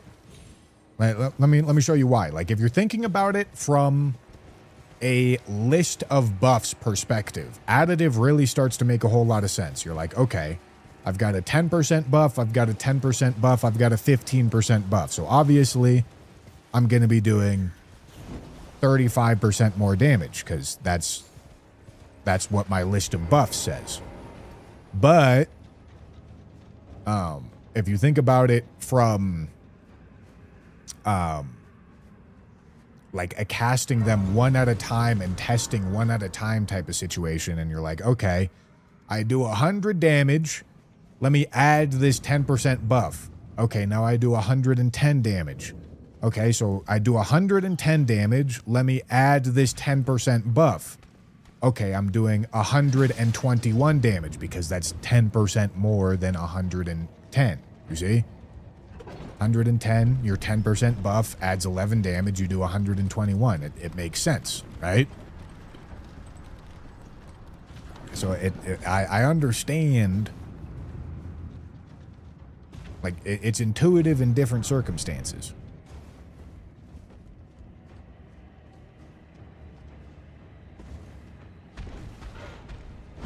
Oop, hello. All right, did not mean to do that. But here we are. I mean, I don't hate it. Oh, fuck, not what I wanted. I gotta be full health. I'm not just ripping this.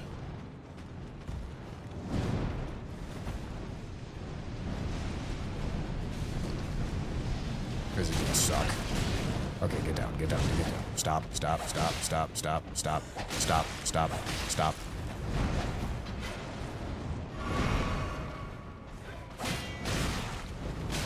Fucking great shield guy, man.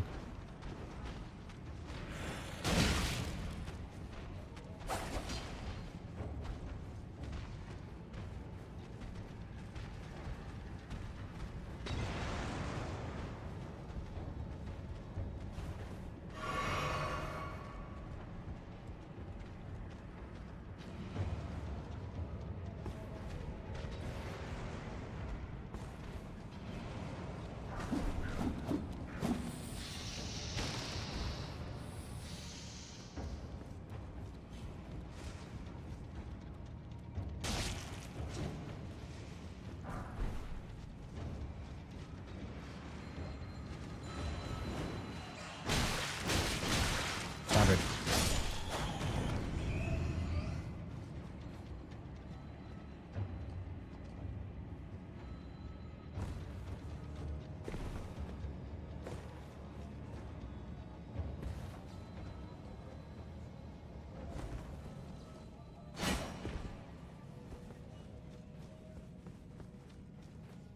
Same thing with damage negation.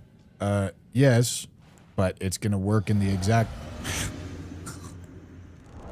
it's going to work in a way that you don't... that might not intuitively happen. Let me kill this guy and I'll explain.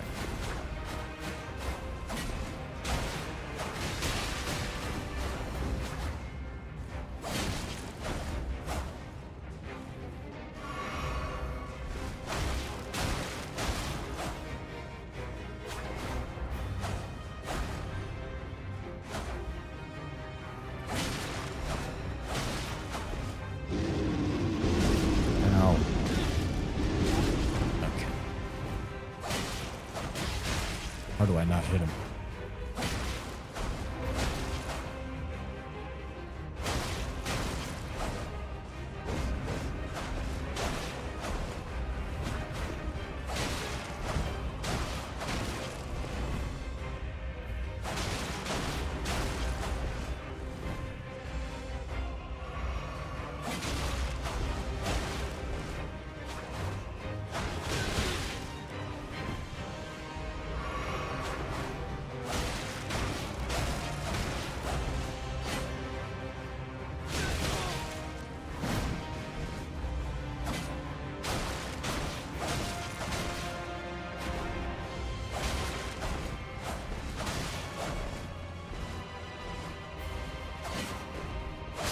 Cool.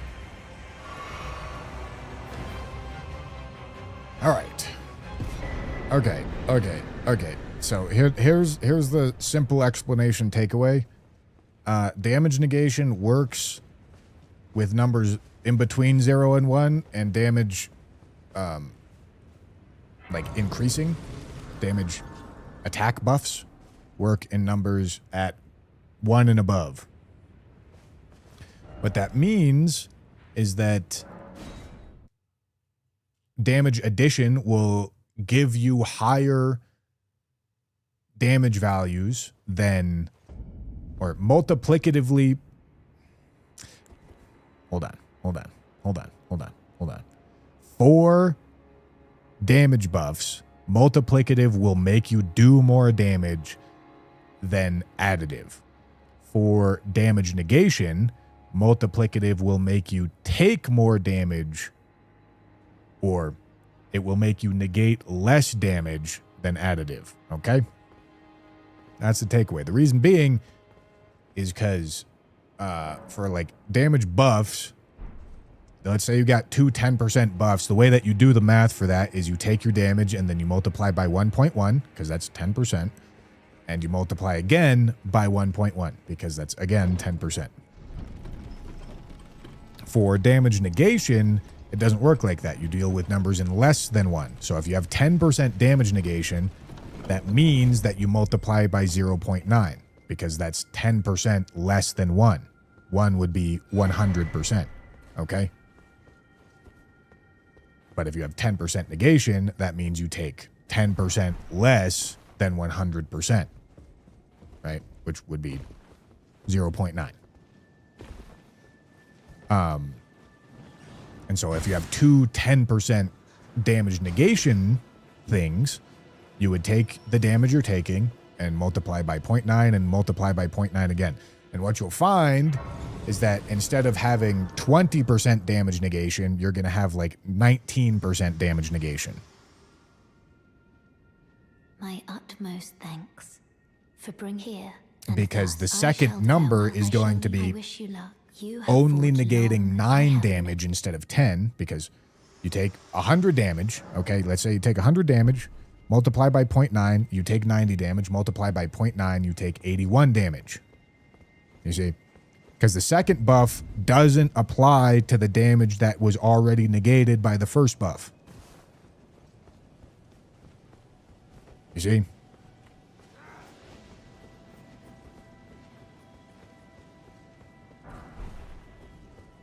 Because why would it? That doesn't really make sense.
This Ash War is stinky dog ass.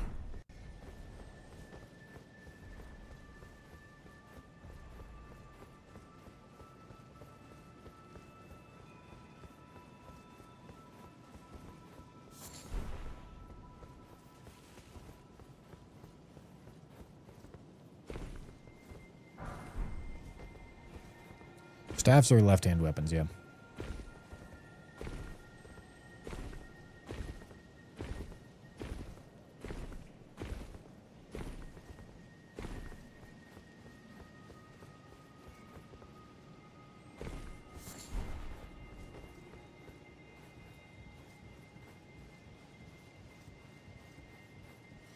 Here's the thing, chat. Some of you guys are saying like, oh yeah, it's all really easy to understand.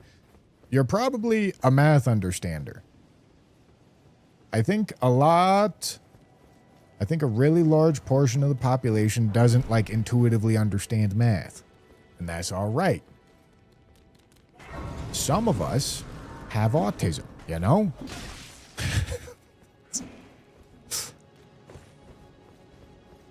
I mean, lots of people in school don't like math because, like, the way that it gets taught doesn't make any fucking sense. And getting a formula doesn't mean anything to them.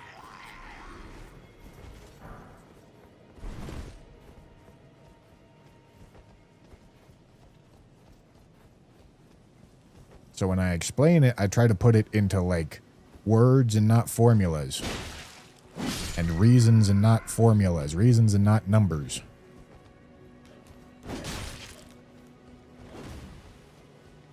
Because the reason why it's confusing is because it gets explained in a way that's only understandable to some.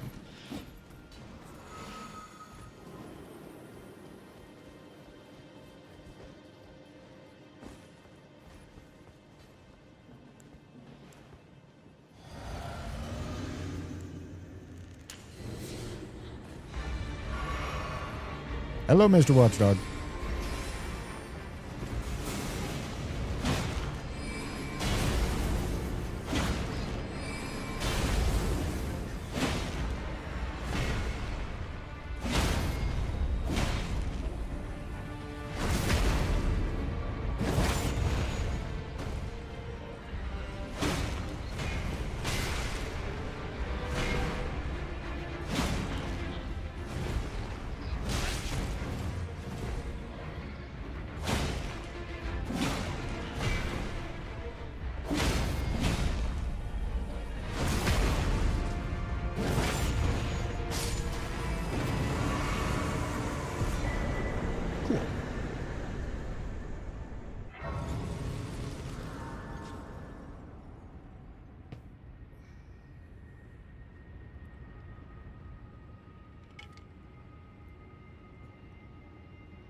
This weapon does have arcane scaling. Does Rot care about arcane scaling? This is a chat question.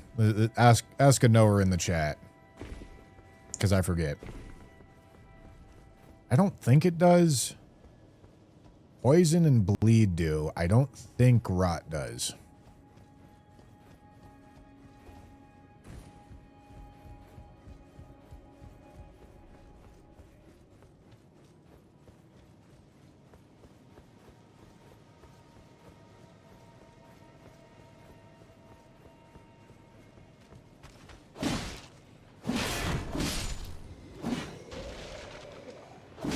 Isn't Rot physical? No. I don't even really know what you're asking, but like, no matter what you're asking, the answer is no.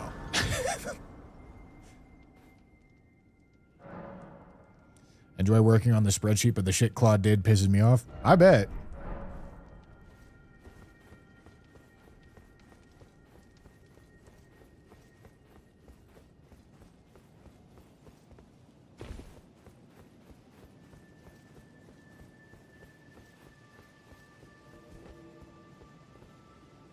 Okay.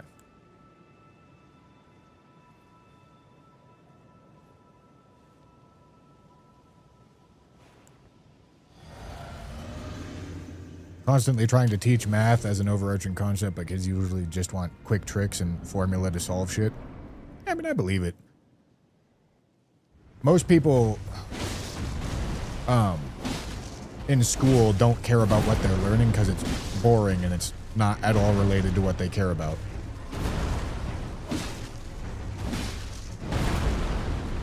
Like, they're reading books that they don't give a shit about and solving math equations that they don't care about. Hold on, they gotta lock in.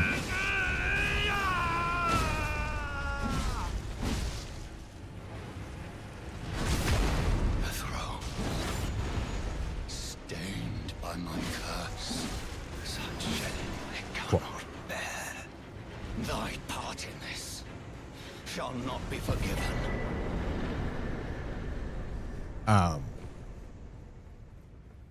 And it's usually not until, like, doing stuff outside of school and things that you actually care about. Like, most people aren't going to give a shit about their chemistry class until they're, like, maintaining a pool or, like, gardening and need to figure out pH, you know? They're just not going to fucking care about anything that they're learning. Hello again. Allow me, you are unable prevented the thorn. A husk, the only way and become my purpose. So I'd like to the flame and guide. You know, you got to find something that you give a shit about to actually try to figure it out. And in my case, that's playing Elden Ring.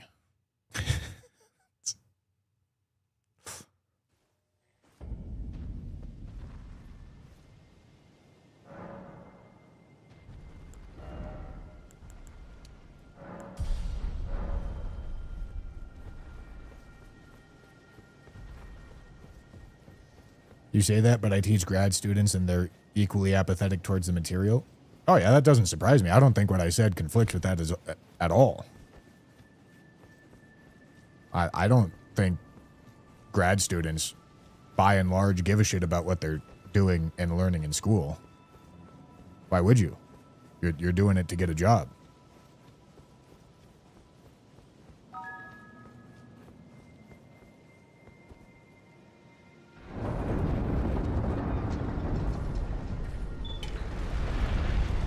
I don't think that's an exception.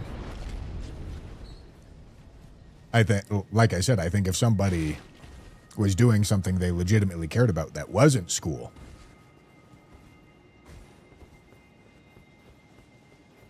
they would be more interested in learning.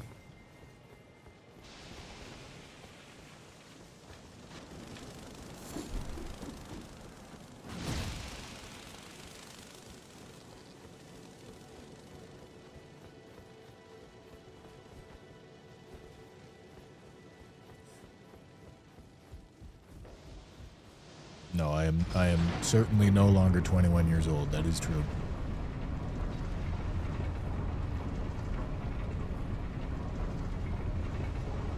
At some point, I think that taking a graduate class in a topic that you've been studying for a decade should at least somewhat interest you beyond a paycheck.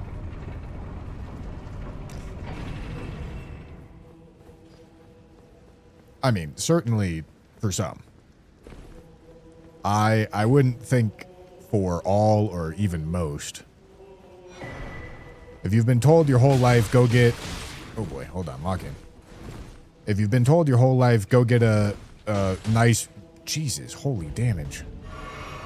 Big, fancy college degree to achieve acceptance from your parents and money from society and fulfillment from everything around you.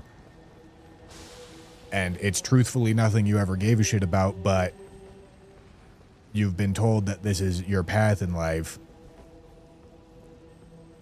I wouldn't expect that person to really give a shit about what they're studying. I would expect them to be pursuing this fulfillment and success and achievement and acceptance that they've been told they've been promised. You know?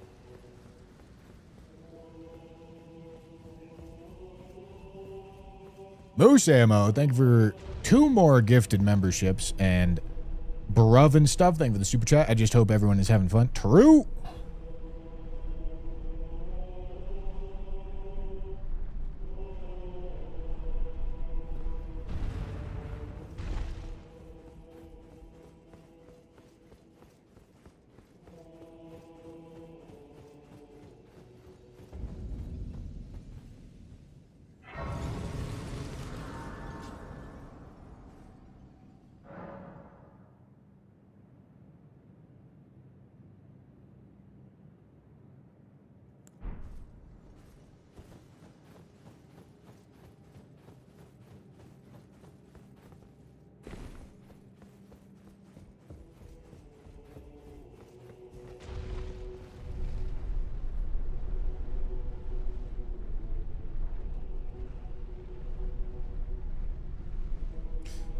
All right. So this is going to get me access to Morgoths. I just don't have Morgoths yet. Would be nice to have, but I don't.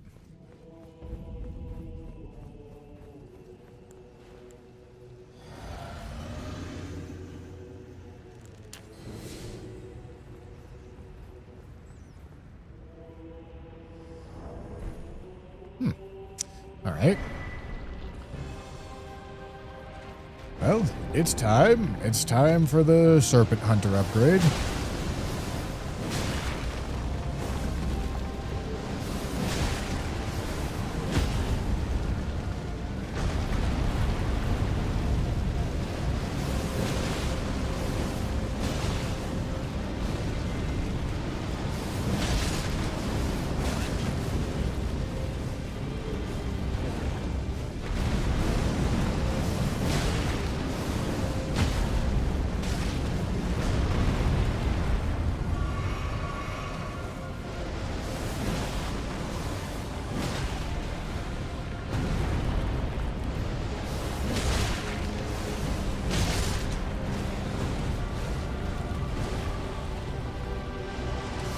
I could shield poke.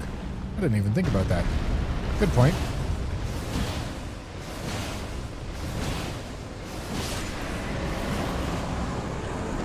Doesn't really matter because Rykard's a comically easy fight in randomizer.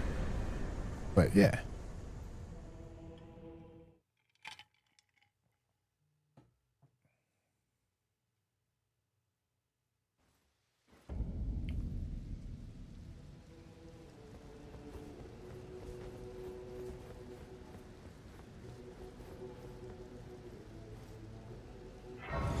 Yeah, I probably should go buy more crabs.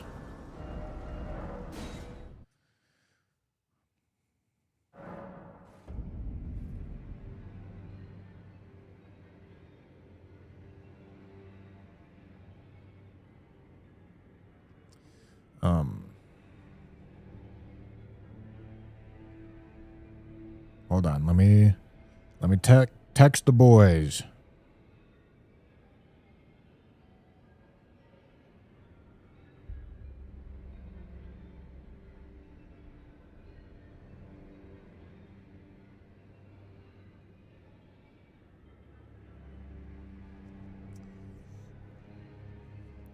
No, you always get the Serpent Hunter before any indoor Rykard boss fight. Okay. Yep, we got all the mats we need. No. Oh, don't pay me and just lay out your...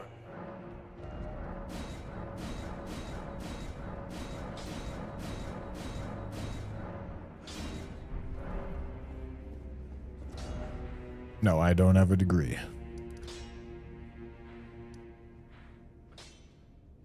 I didn't like college. I went for a semester and I didn't like it.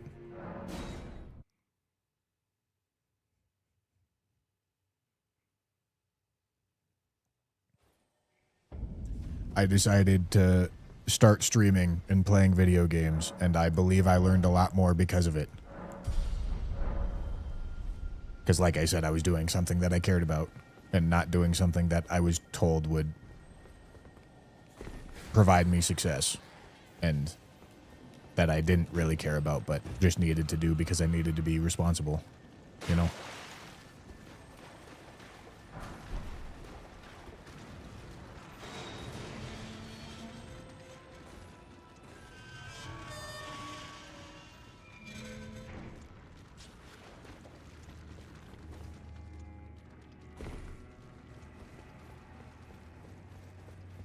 Like, I bet at this point I've learned a really large portion of what a film degree might teach you.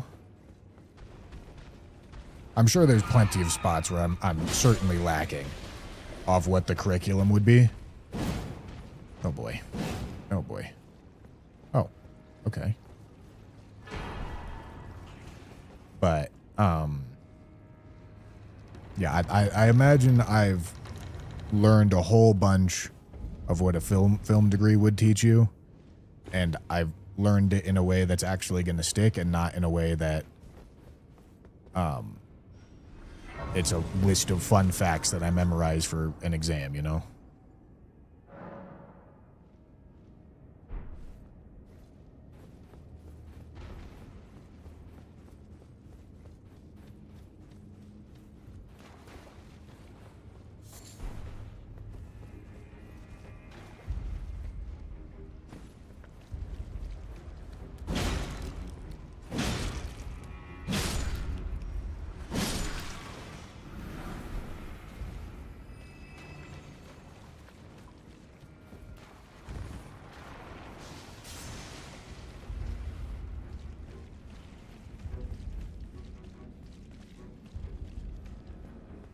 Okay. Well, this is going to be an experience. Wait. This guy's aggroed? What the fuck took half of my health?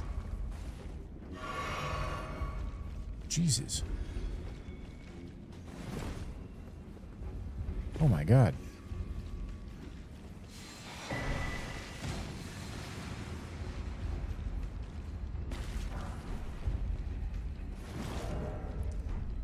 Dude, I don't even have, like, anything that's making me take more damage. That was just an ass load of damage.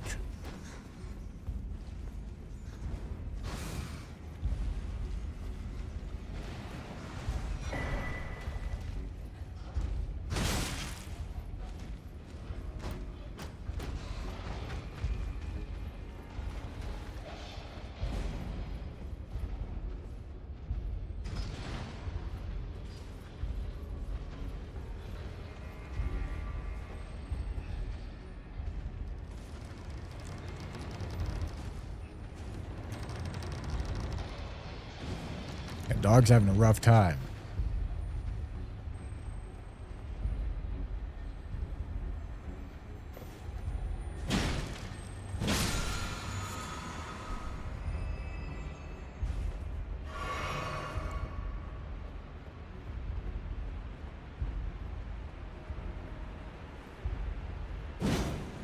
Nice. Good. Okay. That means we can bail out if we fail. But simply don't.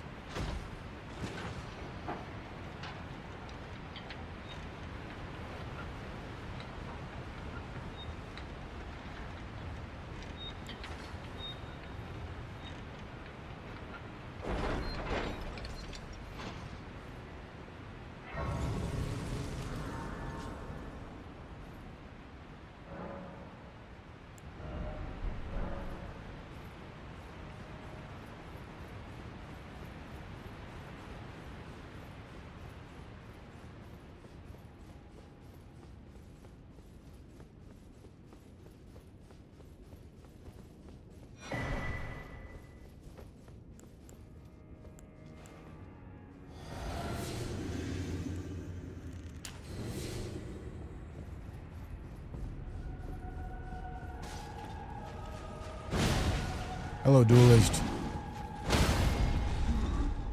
Bro's gonna have a rough time.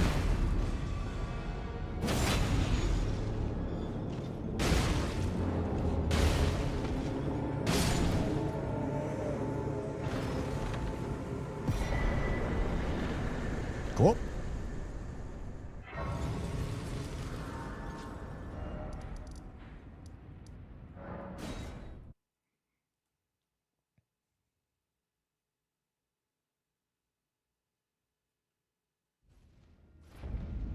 All right.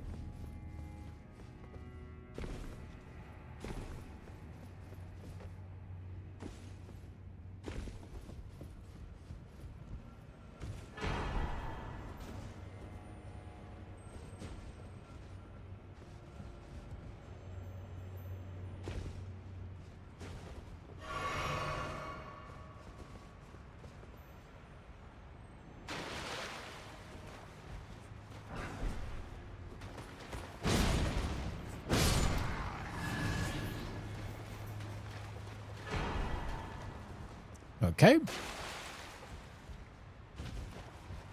Uncle Bushy been tryharding since dropping out of college. Yeah. Yeah, I think so.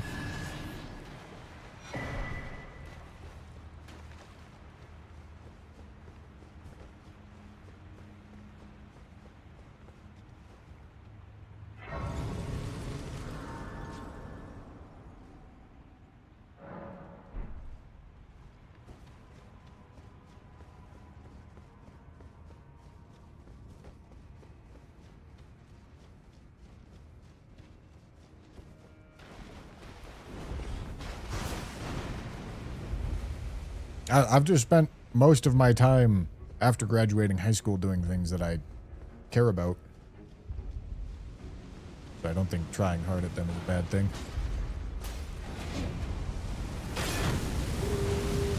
I think it comes pretty naturally too.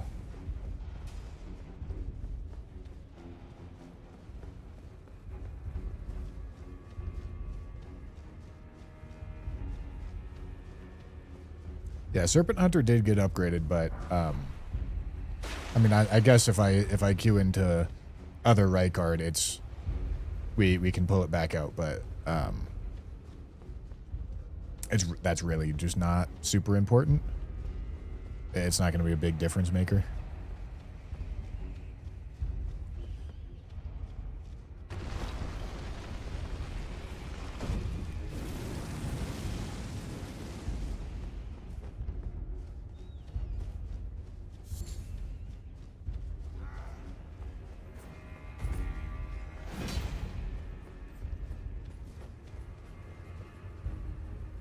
How old is Uncle Bussy? I'm 26, gentlemen. 26.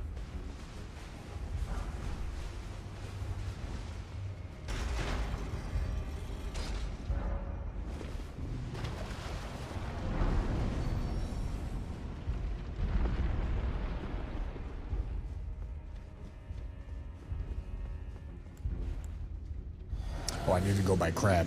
Whoopsie.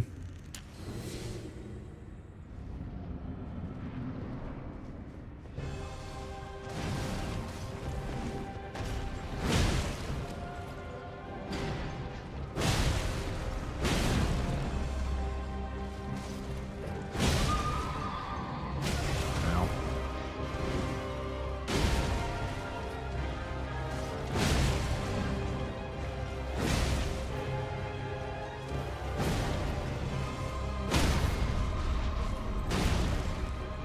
Right in the neck.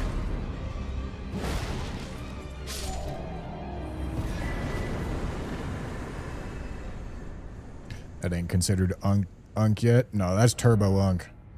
Gentlemen, I hate to say it. I'm turbo unk at this point. It's so over.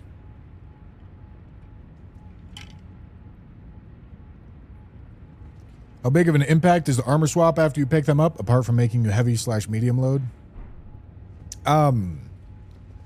Yeah, I mean, at this stage of the run, it's pretty impactful. Like, I have really shitty armor on right now, so I'm going to be taking a lot more damage. You can't really see it, but I mean, you can a little bit. It's underneath the chat on the far right side. Those are my percentage resistance to damage types. None of them are above 20, which is really bad. It means I'm taking a fuck ton of damage.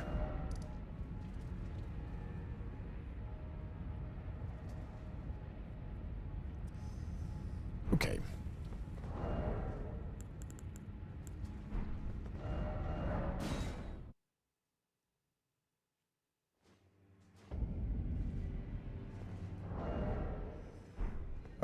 Okay. Where's my crab?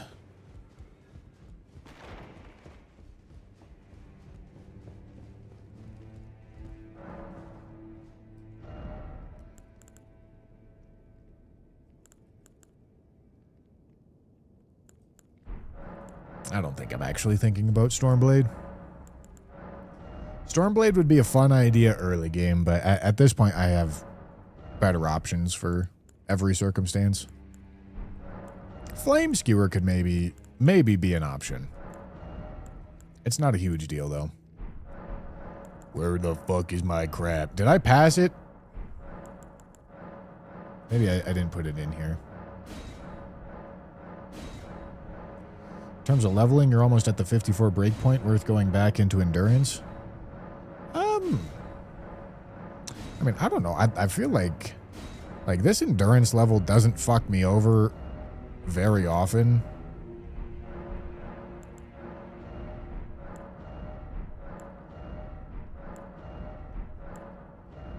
Because I'm kind of interested in... There it is. All right, we just need like a little bit over 100 and we'll be good.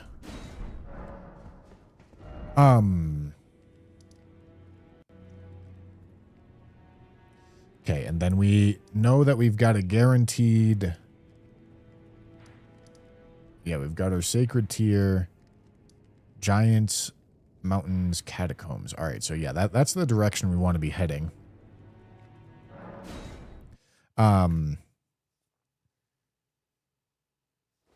Yeah, like, I think... Like, leveling endurance is risk mitigation, right? It's making it so that you get cucked by being heavy less often. But also, getting my strength to a good enough level and then beginning to level dex is also risk mitigation, while also providing me a guaranteed... Why am I doing this right now? It's whatever. We're fine. While also providing me guaranteed value. You know, I'm there's never going to be loadout situations where I am not getting value out of extra damage stats. But there definitely is going to be loadout situations where I'm not getting value out of extra endurance. Okay.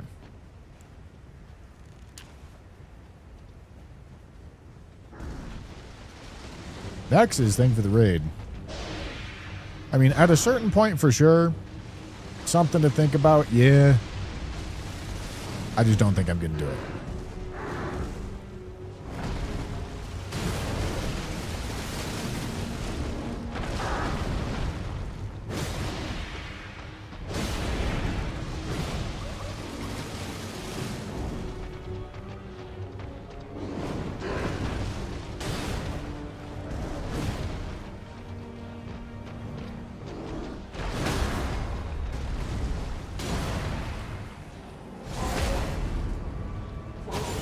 I believe Invis Black Knife is dead on this. I don't fully remember. I took like a damn near week-long break in between this stream and last Friends Challenge stream.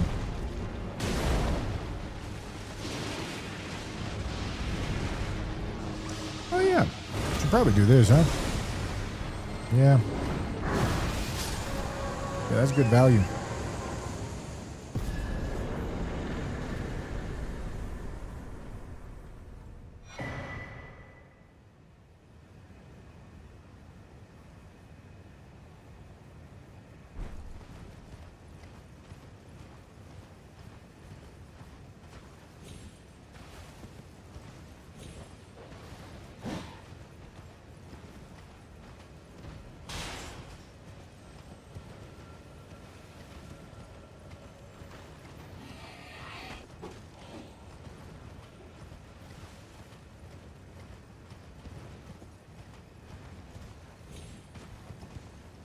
I think Mind is also a good option at some point and use what you get.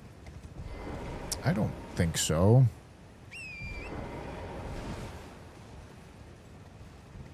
I mean, like if you're getting cucked so fucking hard that you need extra FP to have something usable, like that's just use a larval tier, right? You know? Like, you got to be getting cucked really fucking hard for that to start to become an issue.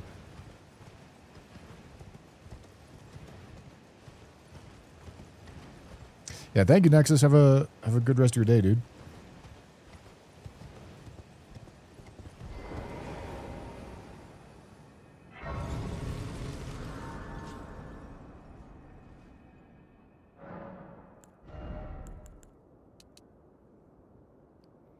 Now, I think I'm going to take strength all the way to like 66. So that two-handing is 99. And then I'm going to start leveling dex. I feel like that's a good way to do it.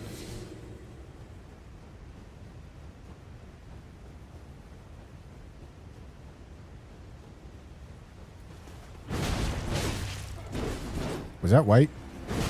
Oh, yeah, it was.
And on the topic of risk mitigation too, something else that I've really been thinking about a lot more when it comes to this run is the fact that Dex makes you take both less fall damage and it takes longer to get knocked off your horse.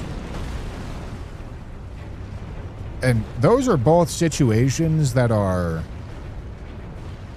pretty likely to cause a death in later game.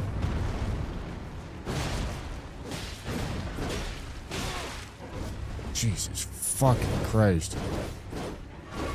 Oh my god, that was devious. Those are both situations that are pretty likely to cause a death later game. I mean, maybe not fall damage. Like, it doesn't prevent lethal fall damage, obviously, but it would prevent, like, getting a bunch of damage done to you and then falling off a cliff and then taking a little bit of fall damage and then dying.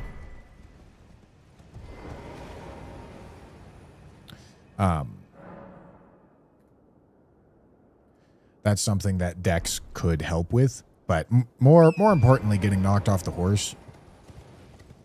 If you have enough Dex to not get knocked off the horse in a circumstance where you otherwise would, that's probably saving your life late game. Oh, I don't even have rolled yet.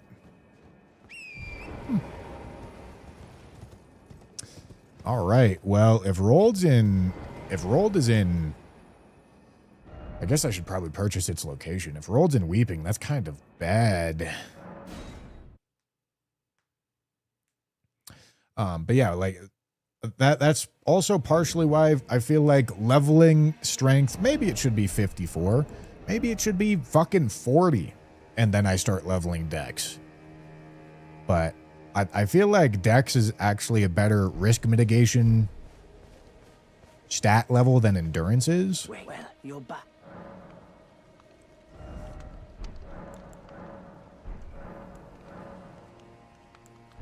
What is so required item marker is probably what I'm looking for.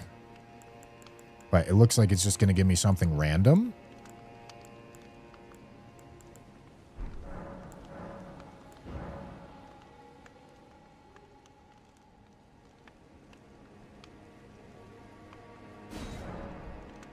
Goodbye for now. It looks like that didn't do anything. All right, maybe that's not enabled. I don't really know how it works. Does anybody know how this prompt works? Because I don't.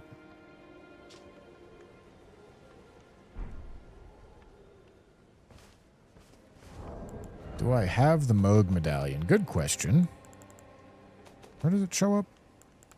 I don't know. I think it shows up here, but no. What prompt? The required item marker? Okay, it lets me do that.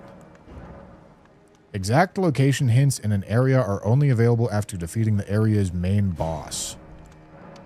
Okay, so I guess that means whatever it's trying to show me is in an area where I haven't beaten the main boss. So I guess I got to do this and see what it tells me.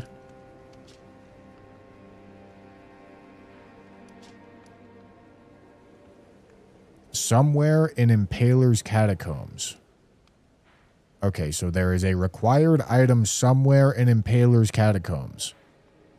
Okay, what could that required item be? This isn't super useful information because I'm looking for rolled medallion specifically. It could be secret Haligtree medallion. It could be rolled medallion.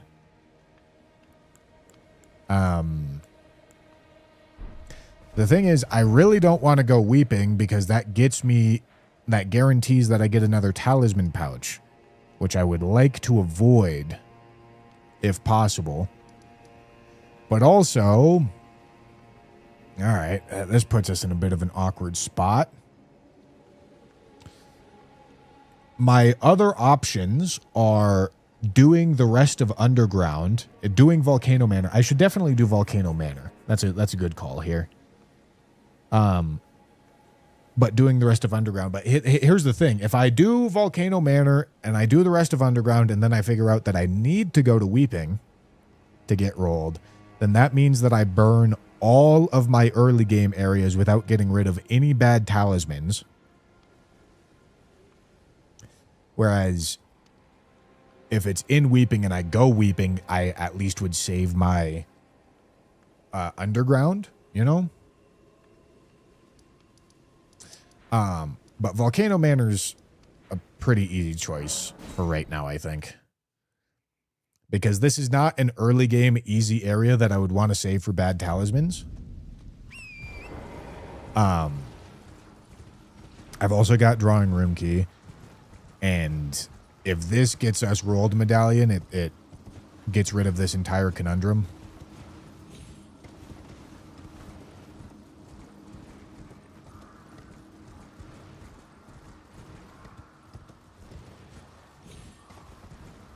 There's a mark on Godric Tower. No, that's a Volcano Manor request. Yeah, I don't think I missed anything. I think I saw everything that the map was telling me.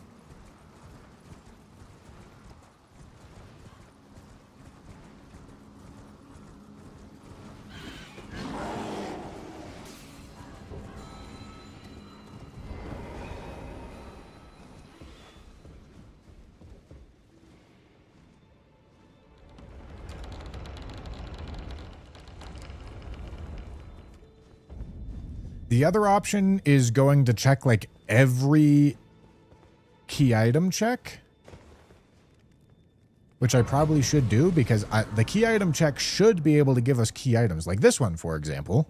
Aren't you rarely fascinated? So, about the bow, if you have, rise with you're now you but the drawing room. I am Tanit. Oh, okay. Imbued sword key. All right. I mean, this imbued sword key could also lead to the item that we're looking for. Because it's another boss, which is another key item check. I guess the prompt means you got to beat Morgott so you can locate Rolled. Well, Morgott's dead. Morgott's arena is already dead. What the prompt means is that it was like, I'm trying to tell you where something is in Weeping. But Leonine isn't dead yet, so I can't tell you exactly where it is. That's what it was saying.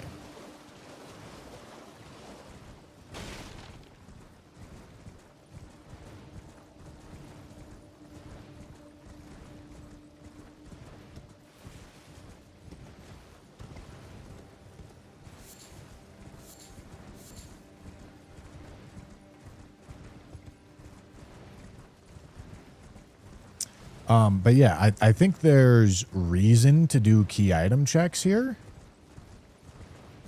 Because if I can get rolled from Dectus checks or like rusted key checks or something like that, that would be really good.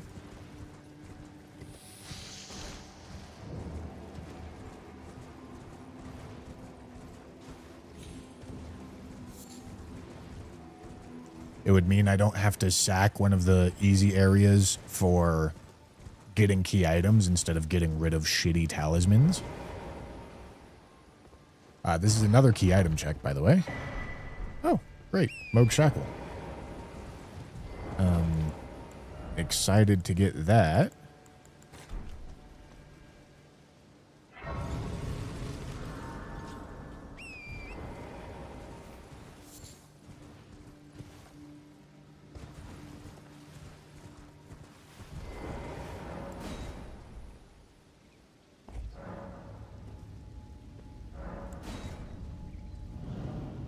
All right, I have no idea what this boss is, I'll be honest.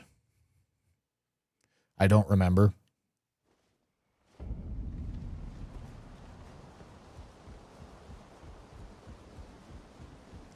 But yeah, if we could get rolled or Moog Medallion or Haligtree Medallion, all of those would be great. Okay.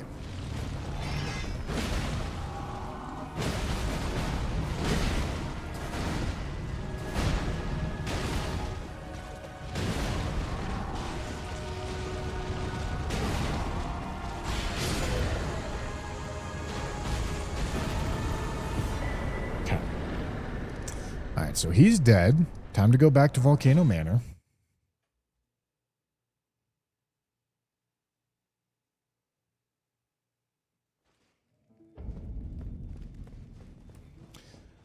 But to begin, we're just going to do Volcano Manor. And then after that, there's actually a good bit to lose by going to check any other area that I can go to right now.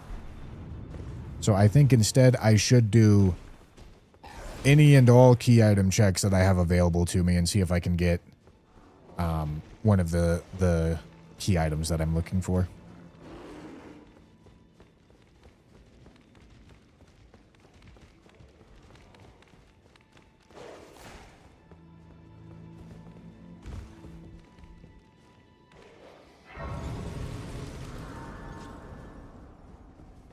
P.S. Please never use Claude for a task like this again.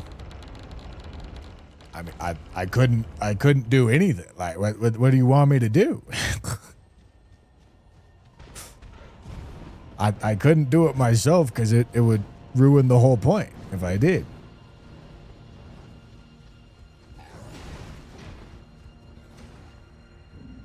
Shit. Yeah, that's fine.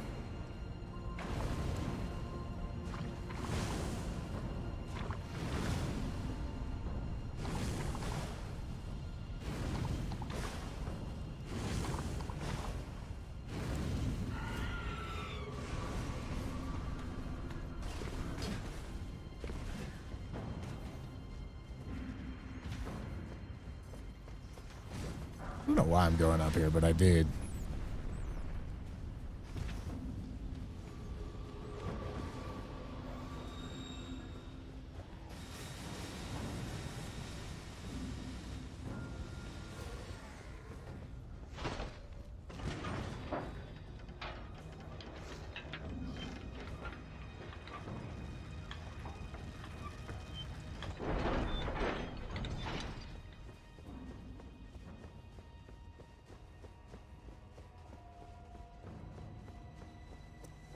Oh, look at this. Mimic tier. Oh boy.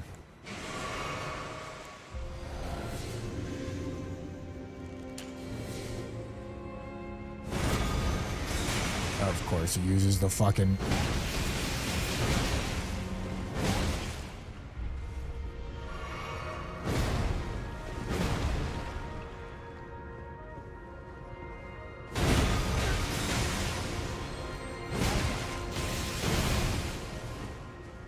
Oh, not what I wanted.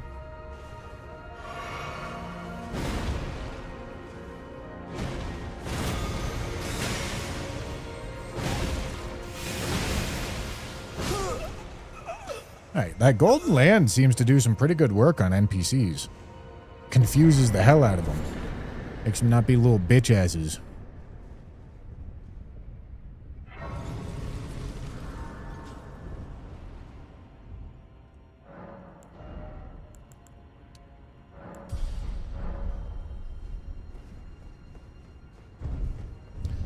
Alright. There's quite a few key items that I could get here. There's like 4 key items that I'm hunting right now that all help me quite a bit. I really just sent this shit. It looks like it's fine, but holy shit, I'm going. Alright. Maybe it's not fine.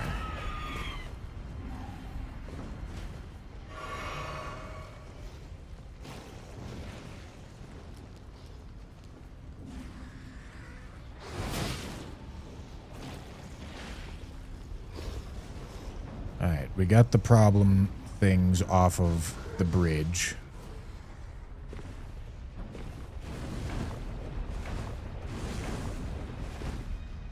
Good.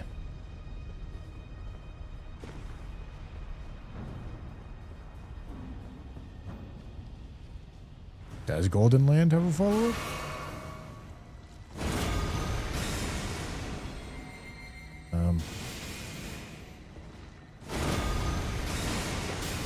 I don't think so. Doesn't seem like it.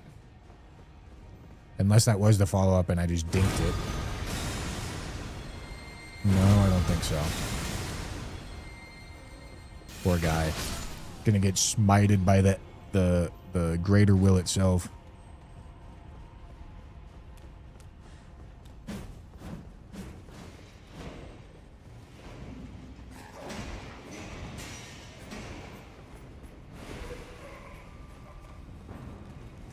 R2 after. I just did that. Oh, look at that. I guess I pressed it wrong.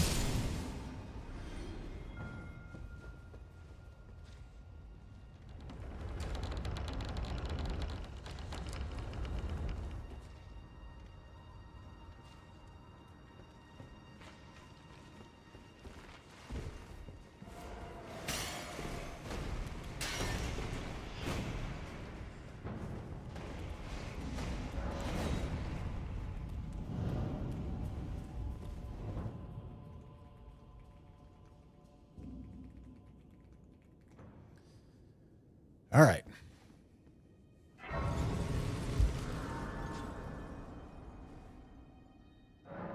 Okay, this arena is a little bit of a pain in the ass. It's a 2-boss arena. However, I should be outscaling it. Oh, boy.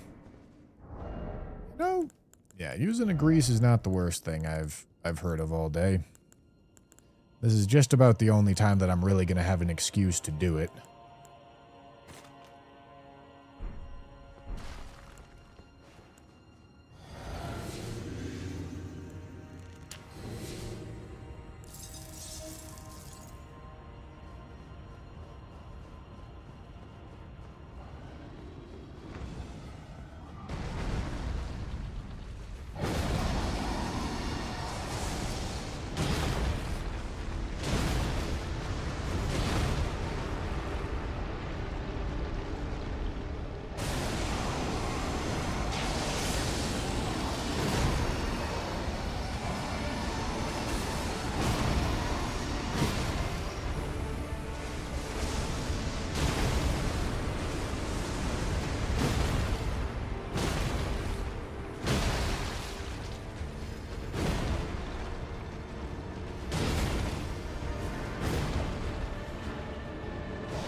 Alright. Yeah, this is really good damage for Plassie.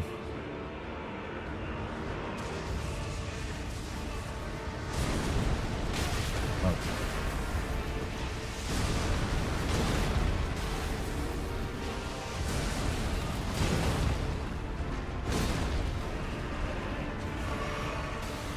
Alright, I'm just gonna have to fucking tank it, I guess.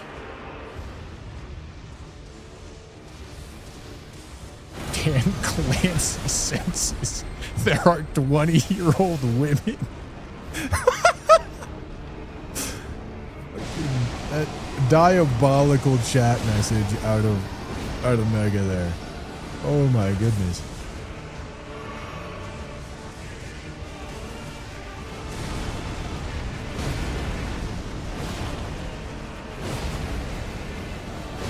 No, it's not wrong at all.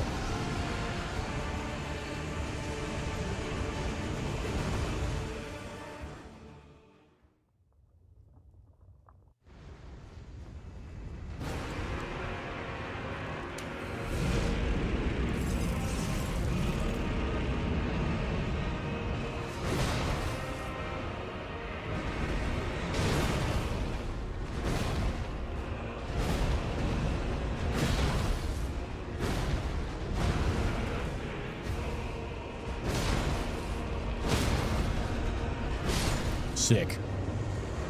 Alright. Pretty clean Rykard arena.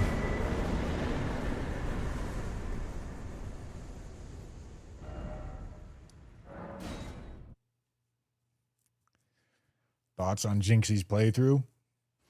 I don't even... I haven't been watching. I don't know what he's up to.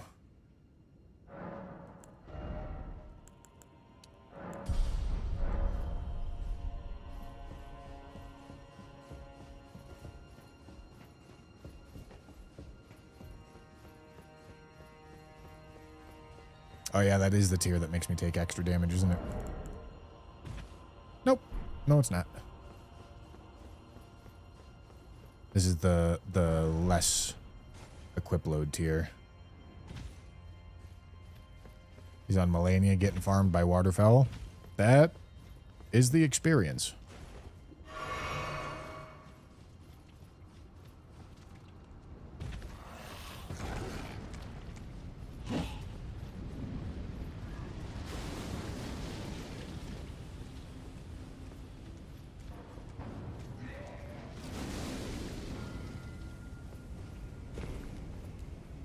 All right. Hope for this arena to give me Rolled or Moog's medallion or somehow both Hallig Tree medallions. If not, we're pretty fucked. Well, I won't say pretty fucked. But decisions have to be made if I don't get that.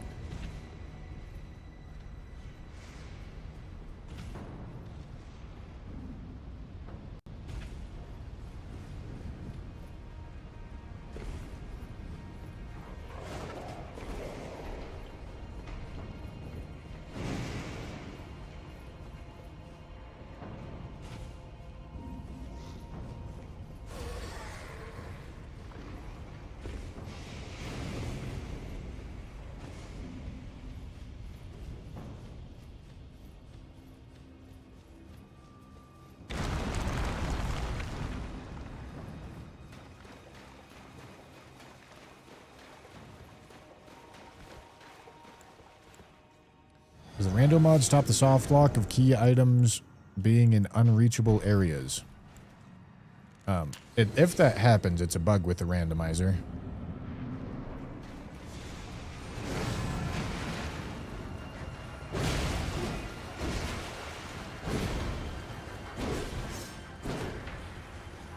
Because there's randomizer logic to ensure that you can get to everything.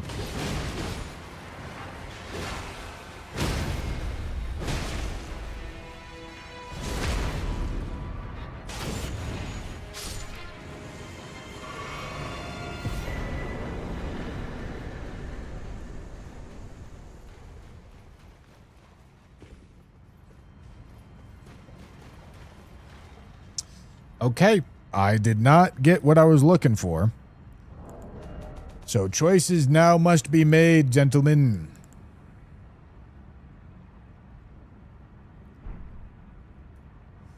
I mean, I guess not. I guess I'm doing key item checks first, right? There was, but it got fixed, medium rare. Listen, Matt does really, really quality work. The creator of the randomizer. He does very, very good work. I believe the jail's not properly accounting for the key item randomizer logic is oh boy, oh boy, oh boy, oh boy. The only time there's been a failure in key item randomizer logic, I don't know of any other time where it's happened.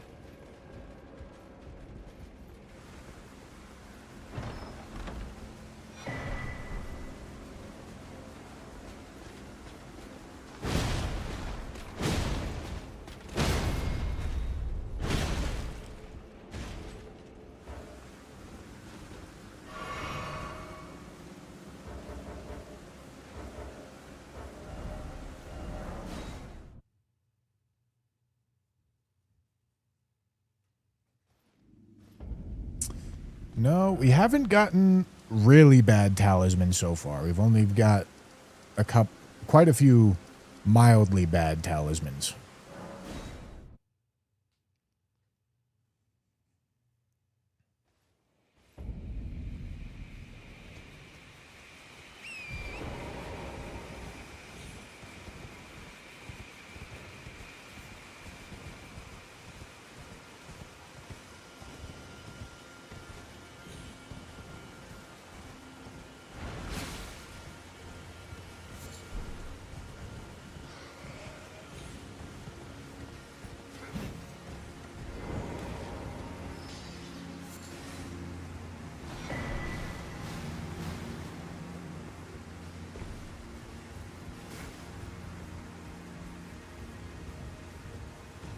No, wet blade locations are not key items.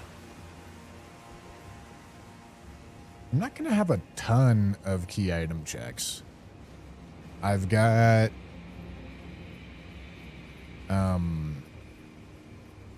Dectus locations. I've got Albus. I've got Rusted Key. Okay. I can't be bothered to just wait for everything to unaggro to save these runes.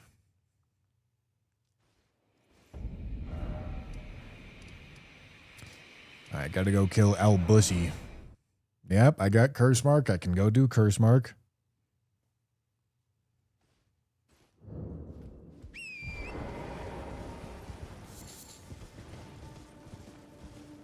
And if I don't actually know for certain if key items can spawn in these checks that I'm doing right now.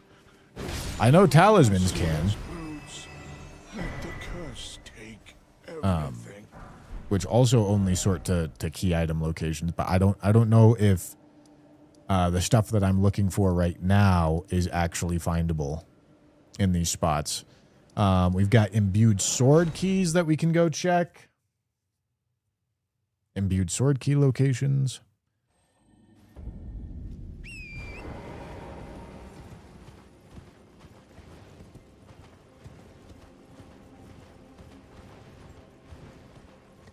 It would be nice to know whether or not key items can go to these locations. I would think they can, but I have no idea how in-depth the French challenge rules got with item placement customization. Maybe they really only wanted you to get key items from killing bosses. Oh, I already lit that. That's nice. That's good.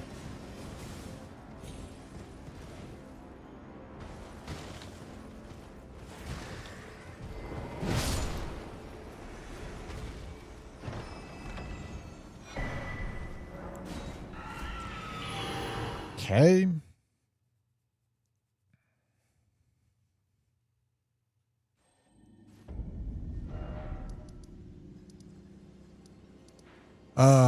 Rusted key.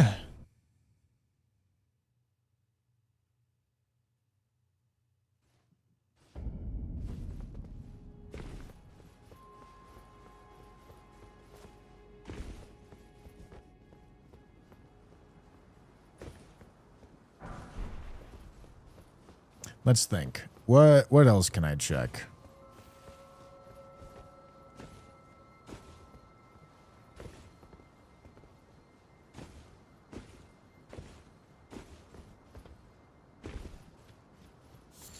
Not a ton more spots.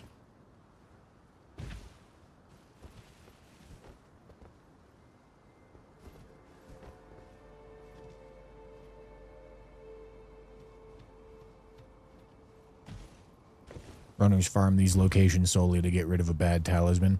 I mean, this is a... I don't think this circumstance that I'm in is one that most runners would encounter. It's the first time I've had to think about it in all the amount of runs that I've done. And it's going to represent, like, maybe 30 minutes of the runtime of this, like, 15-hour run. So I think the likelihood that somebody else would encounter it and that you would see it is pretty low.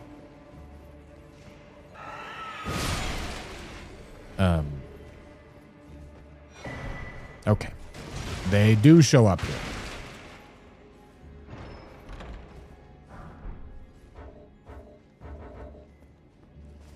Good to know that.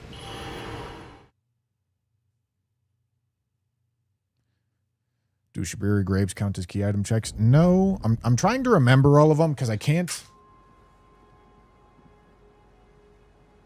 check the list right now with the custom rules uploaded. Normally you can click this and it'll tell you, but I can't check them right now. Key item placement silo. What does that mean? I don't know what that means. So important locations are major key item locations, which I don't know all of them. Major key items go to important locations. So they go to major key item locations, major bosses, and non-major bosses, which is what we just figured out. Core mechanics placed in major key item locations, major bosses. I don't know what core mechanics is.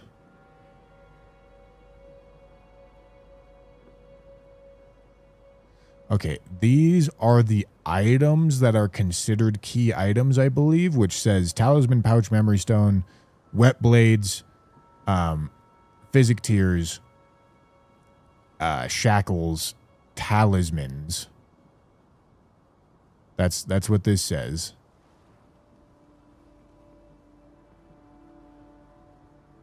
Sacred Flask upgrades go to important locations.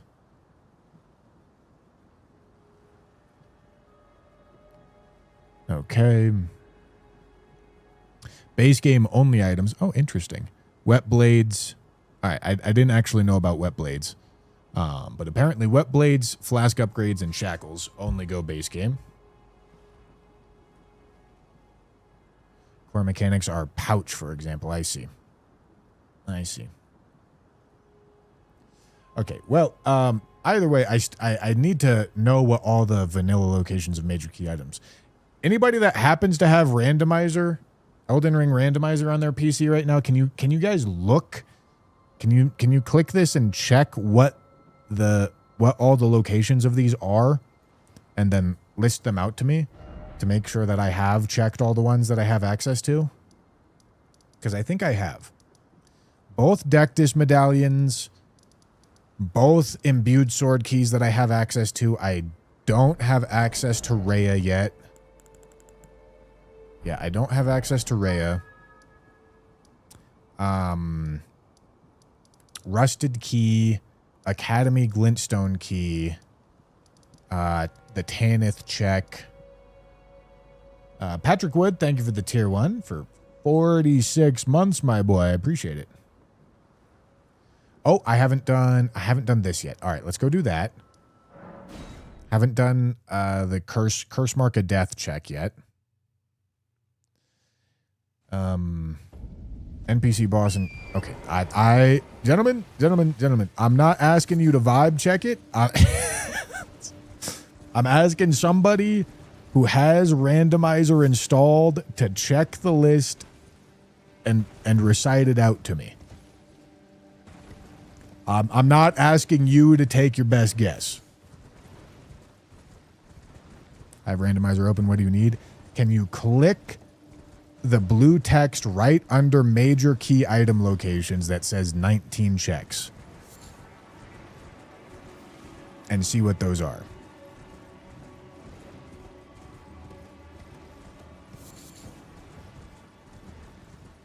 Yeah, the vanilla locations. This right here, it says vanilla locations of major key items, 19 checks. Can you click that button that says 19 checks, that blue text that says 19 checks?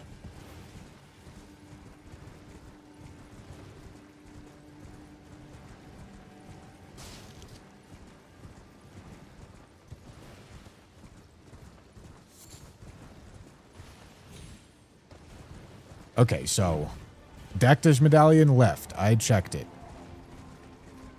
Rusted key. I checked it. Albus. I checked it. Academy glintstone key. I checked it. Imbued sword key in Rhea. Checked it. The imbued sword key in Rhea Lucaria. Haven't checked it. Don't have access to it.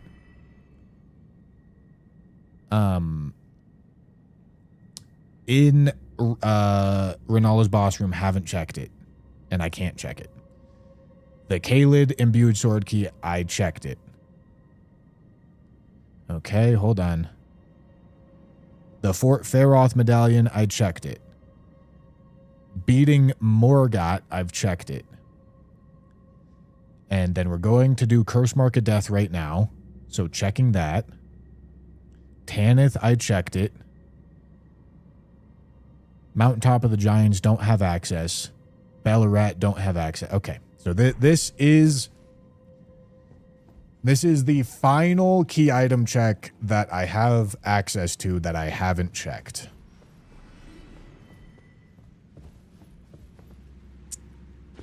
Holy fuck balls, Jesus Christ, why was that so close?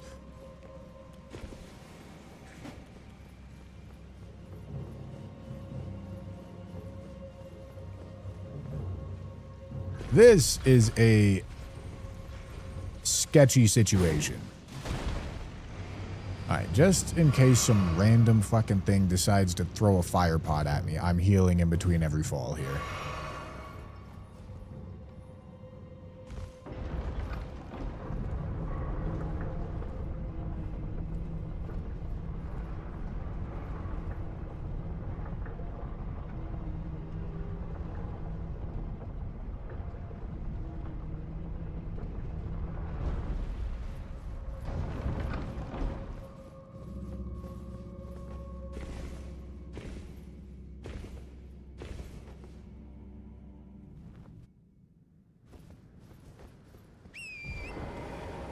All right, and then if it's not here... going weeping really sucks. It really does, but it might be our best chance to mitigate risk. Because we know there's a guaranteed key item in weeping. We've been told that. And that guaranteed key item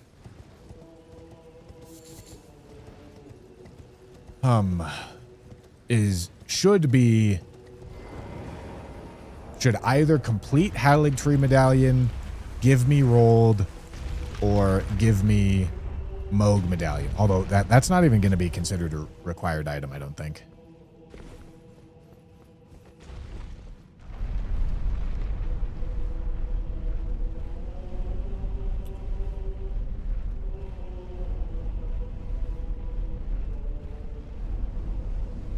So, unless this is what I need, I think we're gonna pull the trigger on Weeping, which kind of sucks. It's a shitty spot to use Weeping, but it is what it is.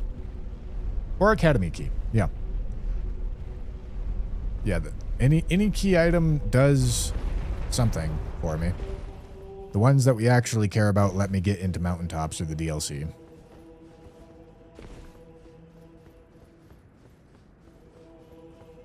Okay, this could be Academy Key or Moog Medallion.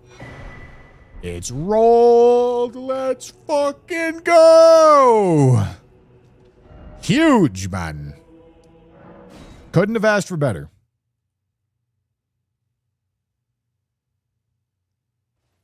Get to save Weeping.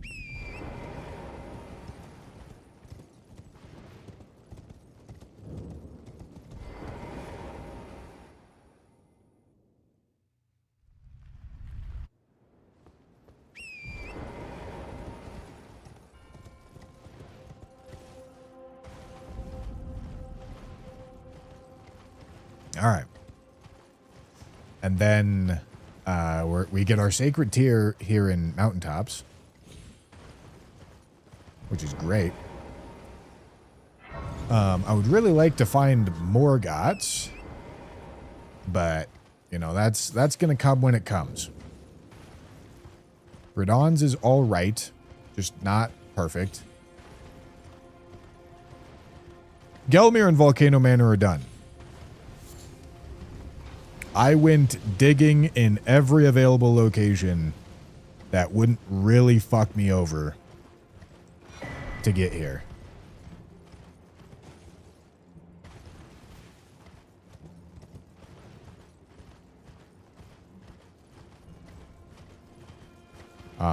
Unfortunately, that saved me my easy early game scaling stuff. So that when I do find bad talismans, I can get rid of them.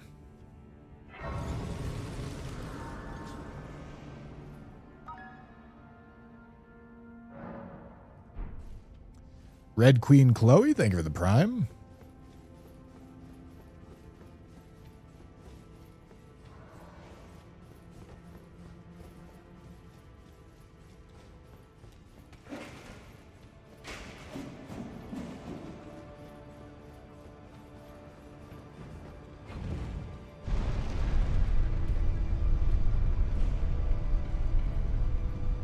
Start digging in your butt, twin.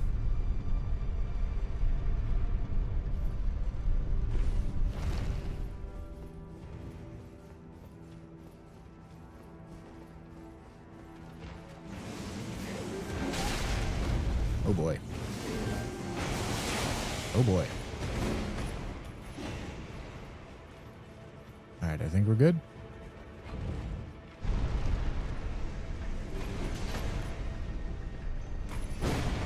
Crazy that you don't die from fall damage there, my boy.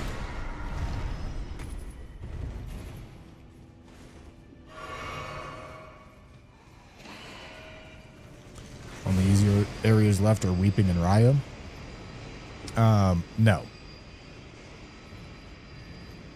It's Weeping, Underground, and I guess Raya Lucaria. But Raya Lucaria does something else for us. So I probably get through Raya earlier rather than later for the sake of unlocking respecs. But we'll see.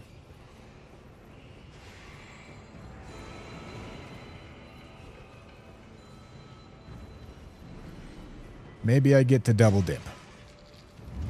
But probably not.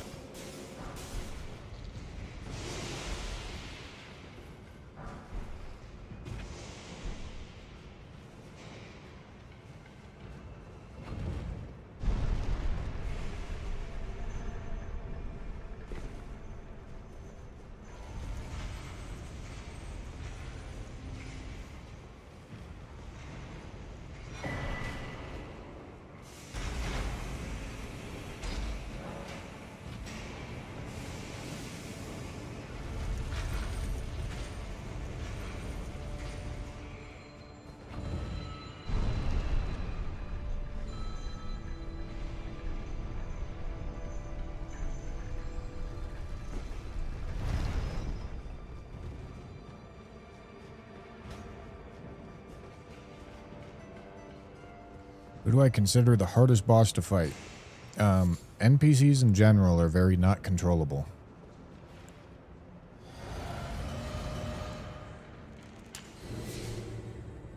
Oh, am I supposed to drink that? Yeah, it's fine. Okay, gotta lock in. Xeeks can be a problem.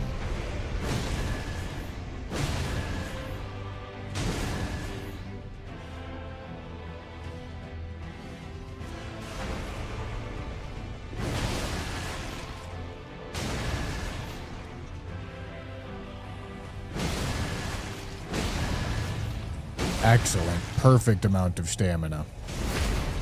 Couldn't have asked for better. Alright.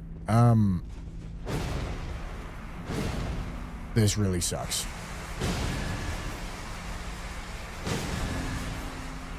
I don't really have a spot to go that I won't be getting hit, so that's just the way that I have to do that.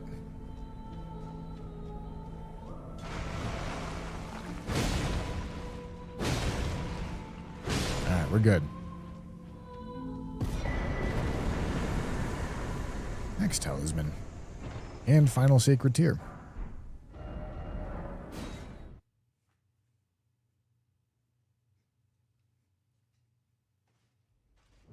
Yeah, academy running sections can be pretty fucked. It's true. Probably not even worth trying to double dip.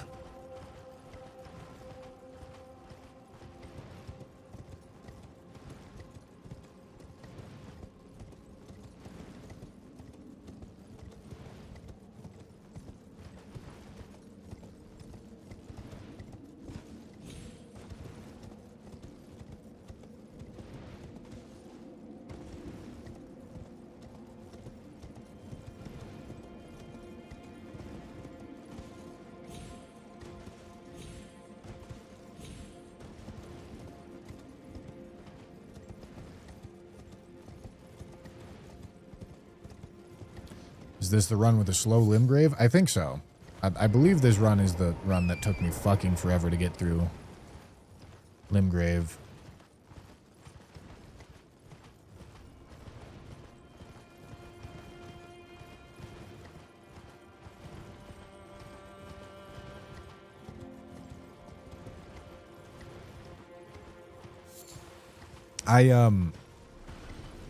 Recently, a journalist from Games Radar reached out to me to do a little interview. I don't think he's written the article yet, but he asked a couple questions about like which bosses are hardest and stuff like that.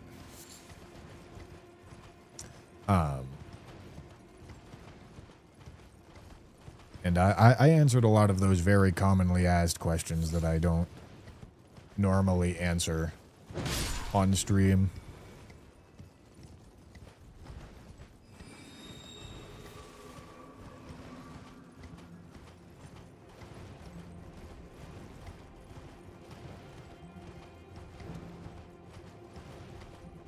Did he ask questions about hair dye? No, he did not. Oh, let me plus 12 my flask. And this is nice. I mean, granted, we don't quite have max flasks yet, and we're 45 bosses away from finishing base game, but having almost max flasked.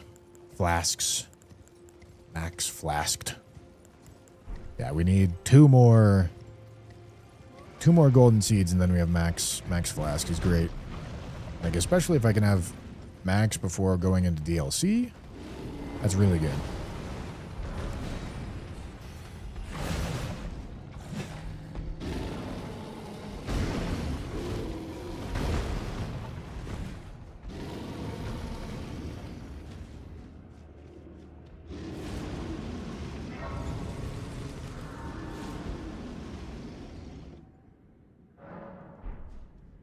You almost need a common questions document pinned on your channel.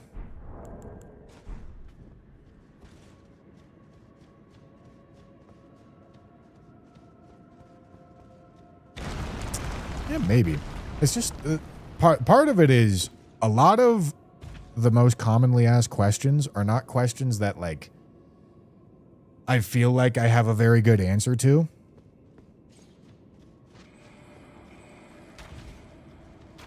Like a lot of them are like, what's your favorite weapon? And like, I don't know. I don't really have a very good answer. Like, who's your favorite boss? And like, I just don't have a very good answer. Like, I like all of them. Well, I don't like all the bosses. Some bosses are bad.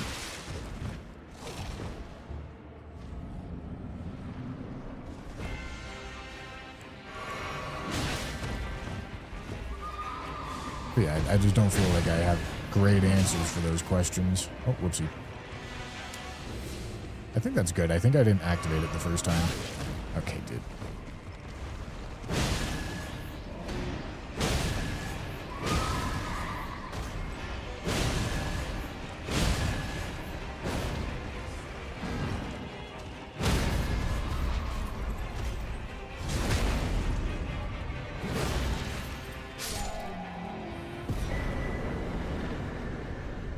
Halig Tree Secret Medallion.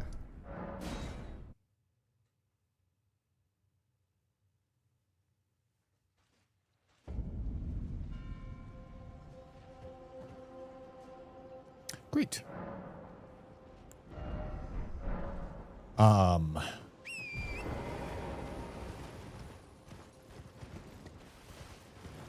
listen, chat. I understand why you ask those questions. I just get the question a lot and it doesn't really interest me. I don't blame you for asking it. What I do blame you for is when you ask something like that and you're like, wow, I can't believe I'm getting ignored. That pisses me off. You know?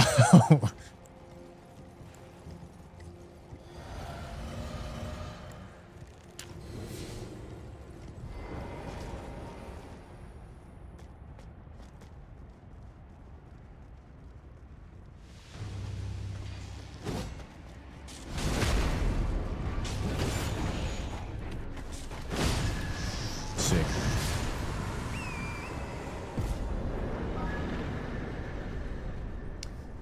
Say Gex, thank you for the brand new Prime, my boy. And What the Hall, thank you for the $10 membership, my boy. Thank you, thank you, thank you.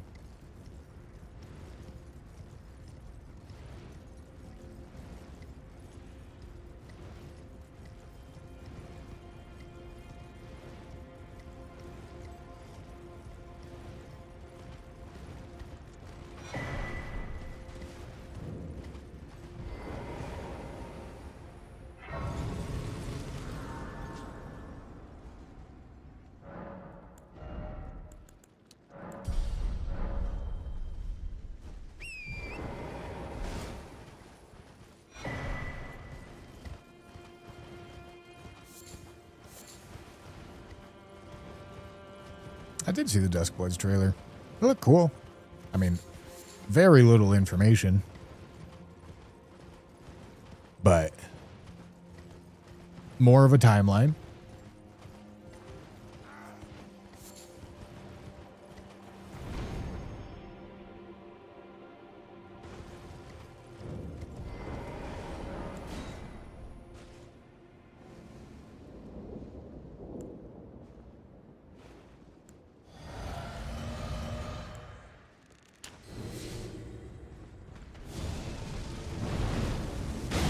Oh, I'm fat.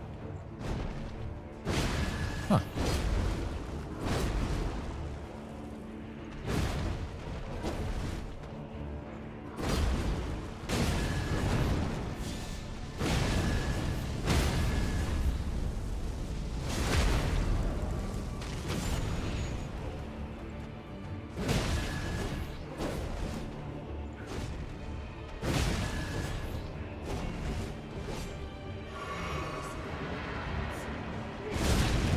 This is a really early phase transition.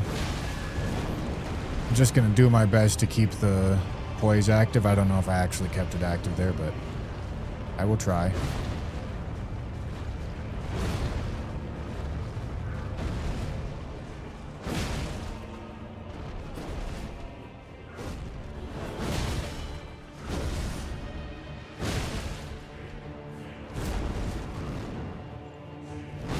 Oh, fuck, rolled too early.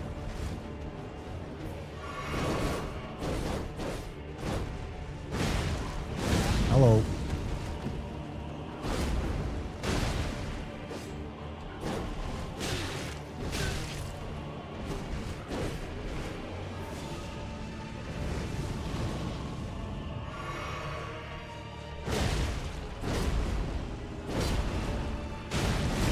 Hello.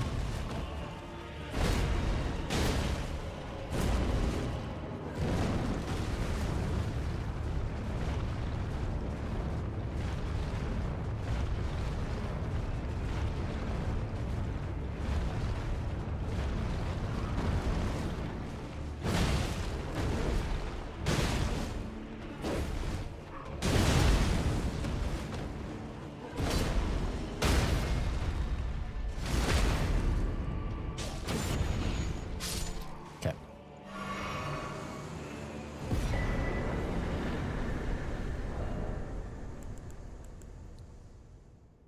Yeah, I gotta be barely heavy load here.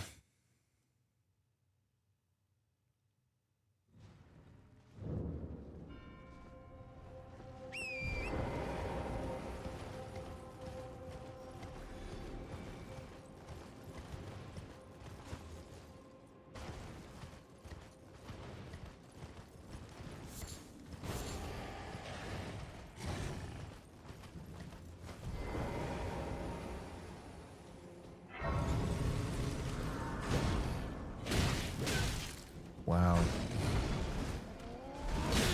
Wow. Wow. Wow. Okay. All right.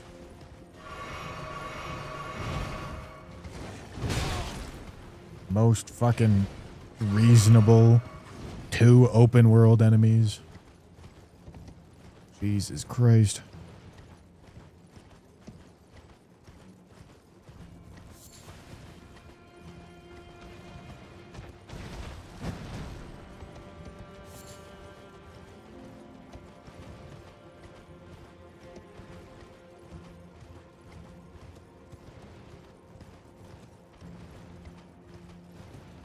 Didn't even need to light that fire. There was no point.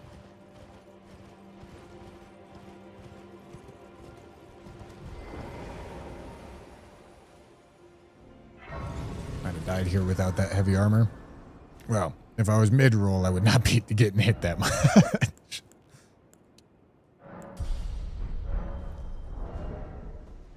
I don't know what the math is, but we got to be right there.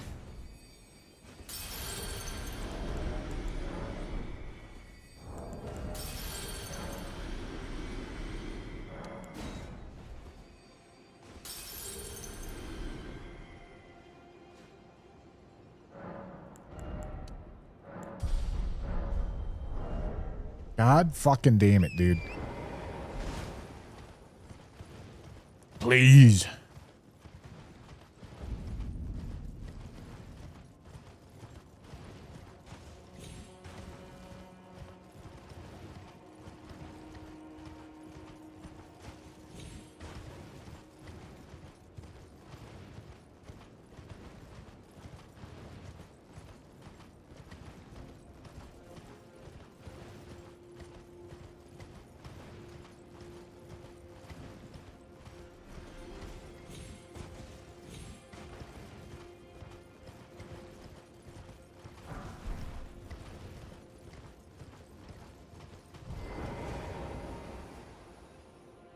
No, I don't have the equip load physic tier.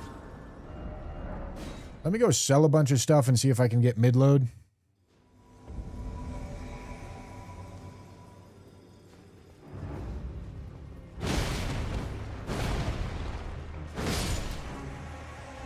Tough.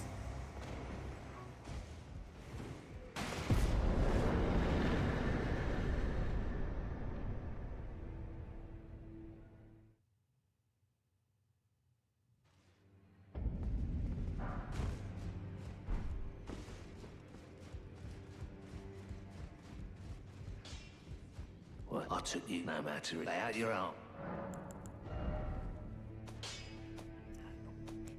All right.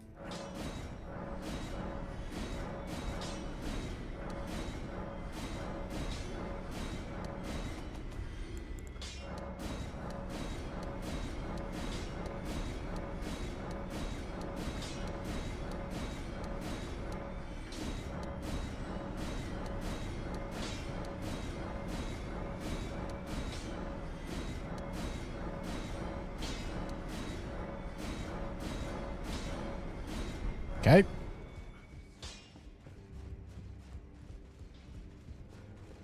Did get Serpent Hunter, so we're all good there.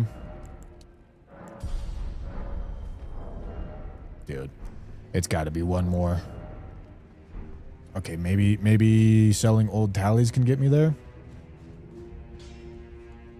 Well, I took you no matter. Lay out your arm.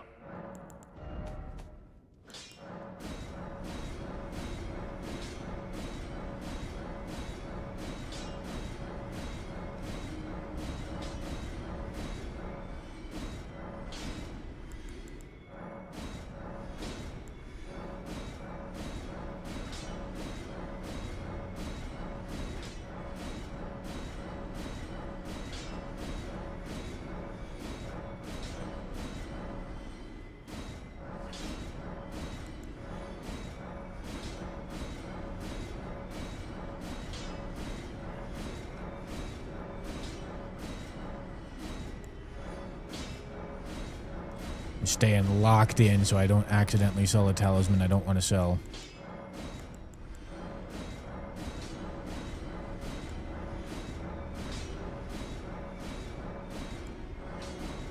All right.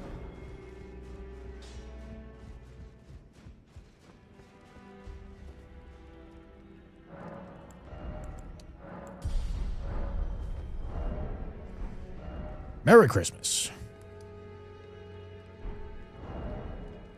Wait, did I sell Italian fingers? Okay, no, I didn't. All right, yeah, we have 9 shitty talismans. Okay, good.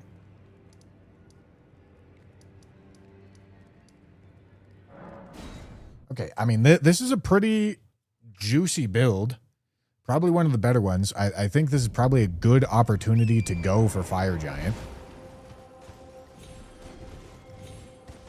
Because Fire Giant is a sketchy arena. Want to make sure you got a good build for it. Okay, Hippo. Hippo. Bumpkin.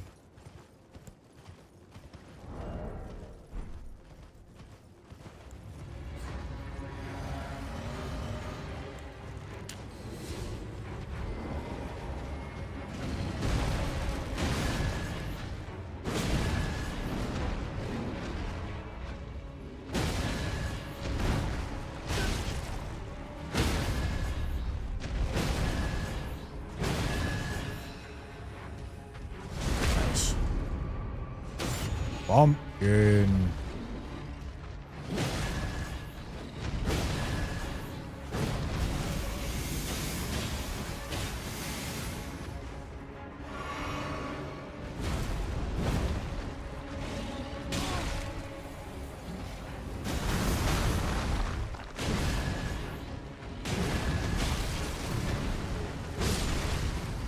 Alright, I probably should have tried to be a little bit more clean about that, but this is fine.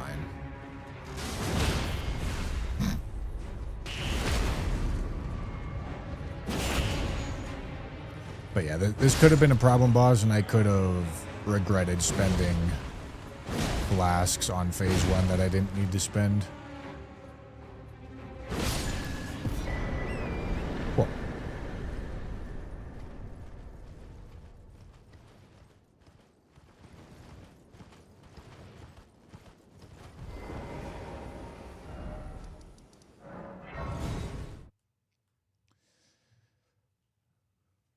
How do you input the teleport visceral attack?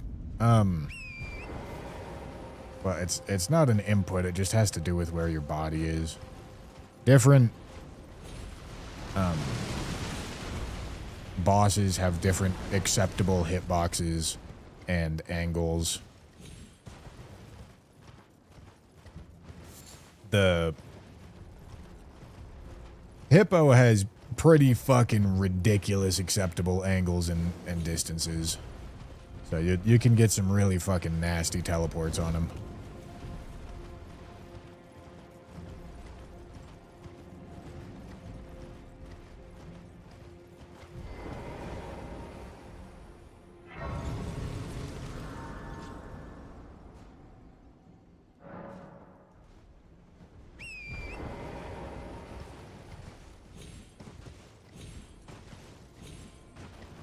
Yeah, Mateers is just really visible because you'll end up accidentally doing it quite often. This looks like Jory. Dude. Dude. Hello? Hello, man?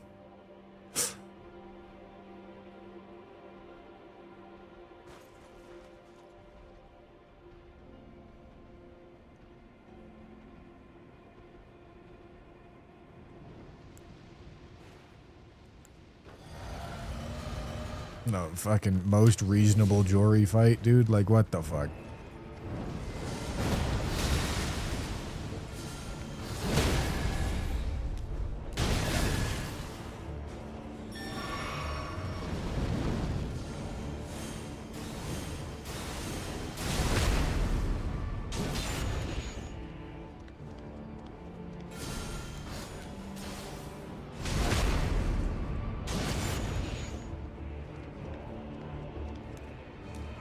No.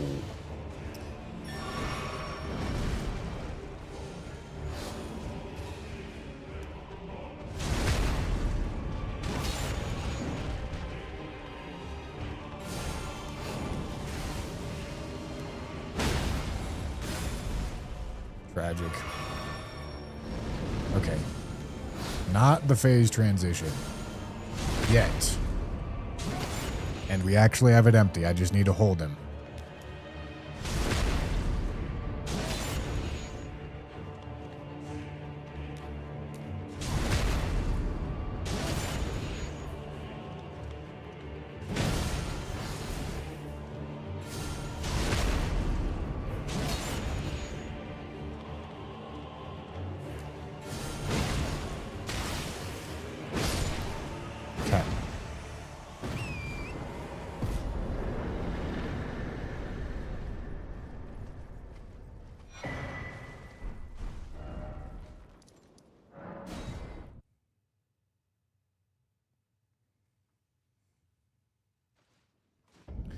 We need to give Jinxie some Melania tips to beat her.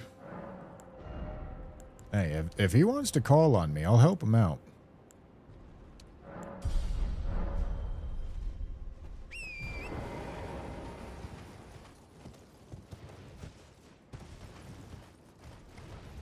I'll do it. I'll tell him what he needs to do.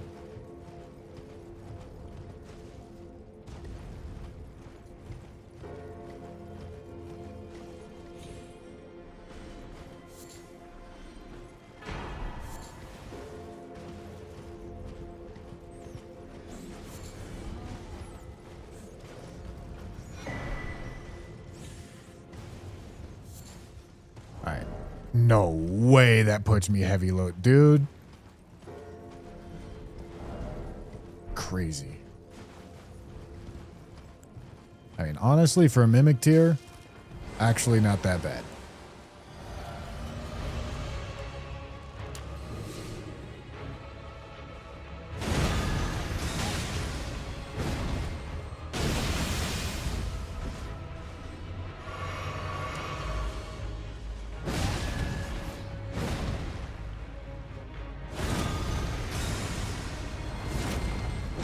Okay, dude. This Mimic tier does not give a shit. He's aura farming me.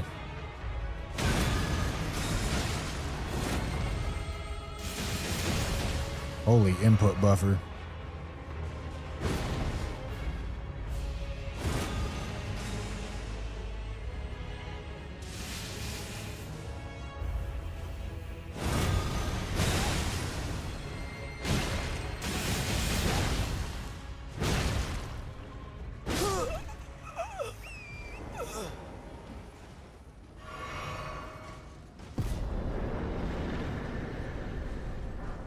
Oh, boy.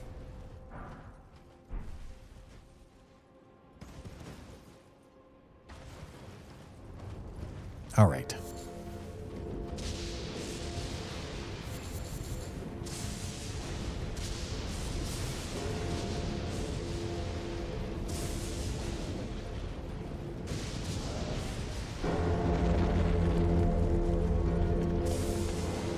All right, gentlemen. Gentlemen, that weapon did last a really long time. Gentlemen, I believe it is time for me to queue out my boys. I've got outside activities with Rathu Rykard. We're going disc golfing. Okay, gentlemen?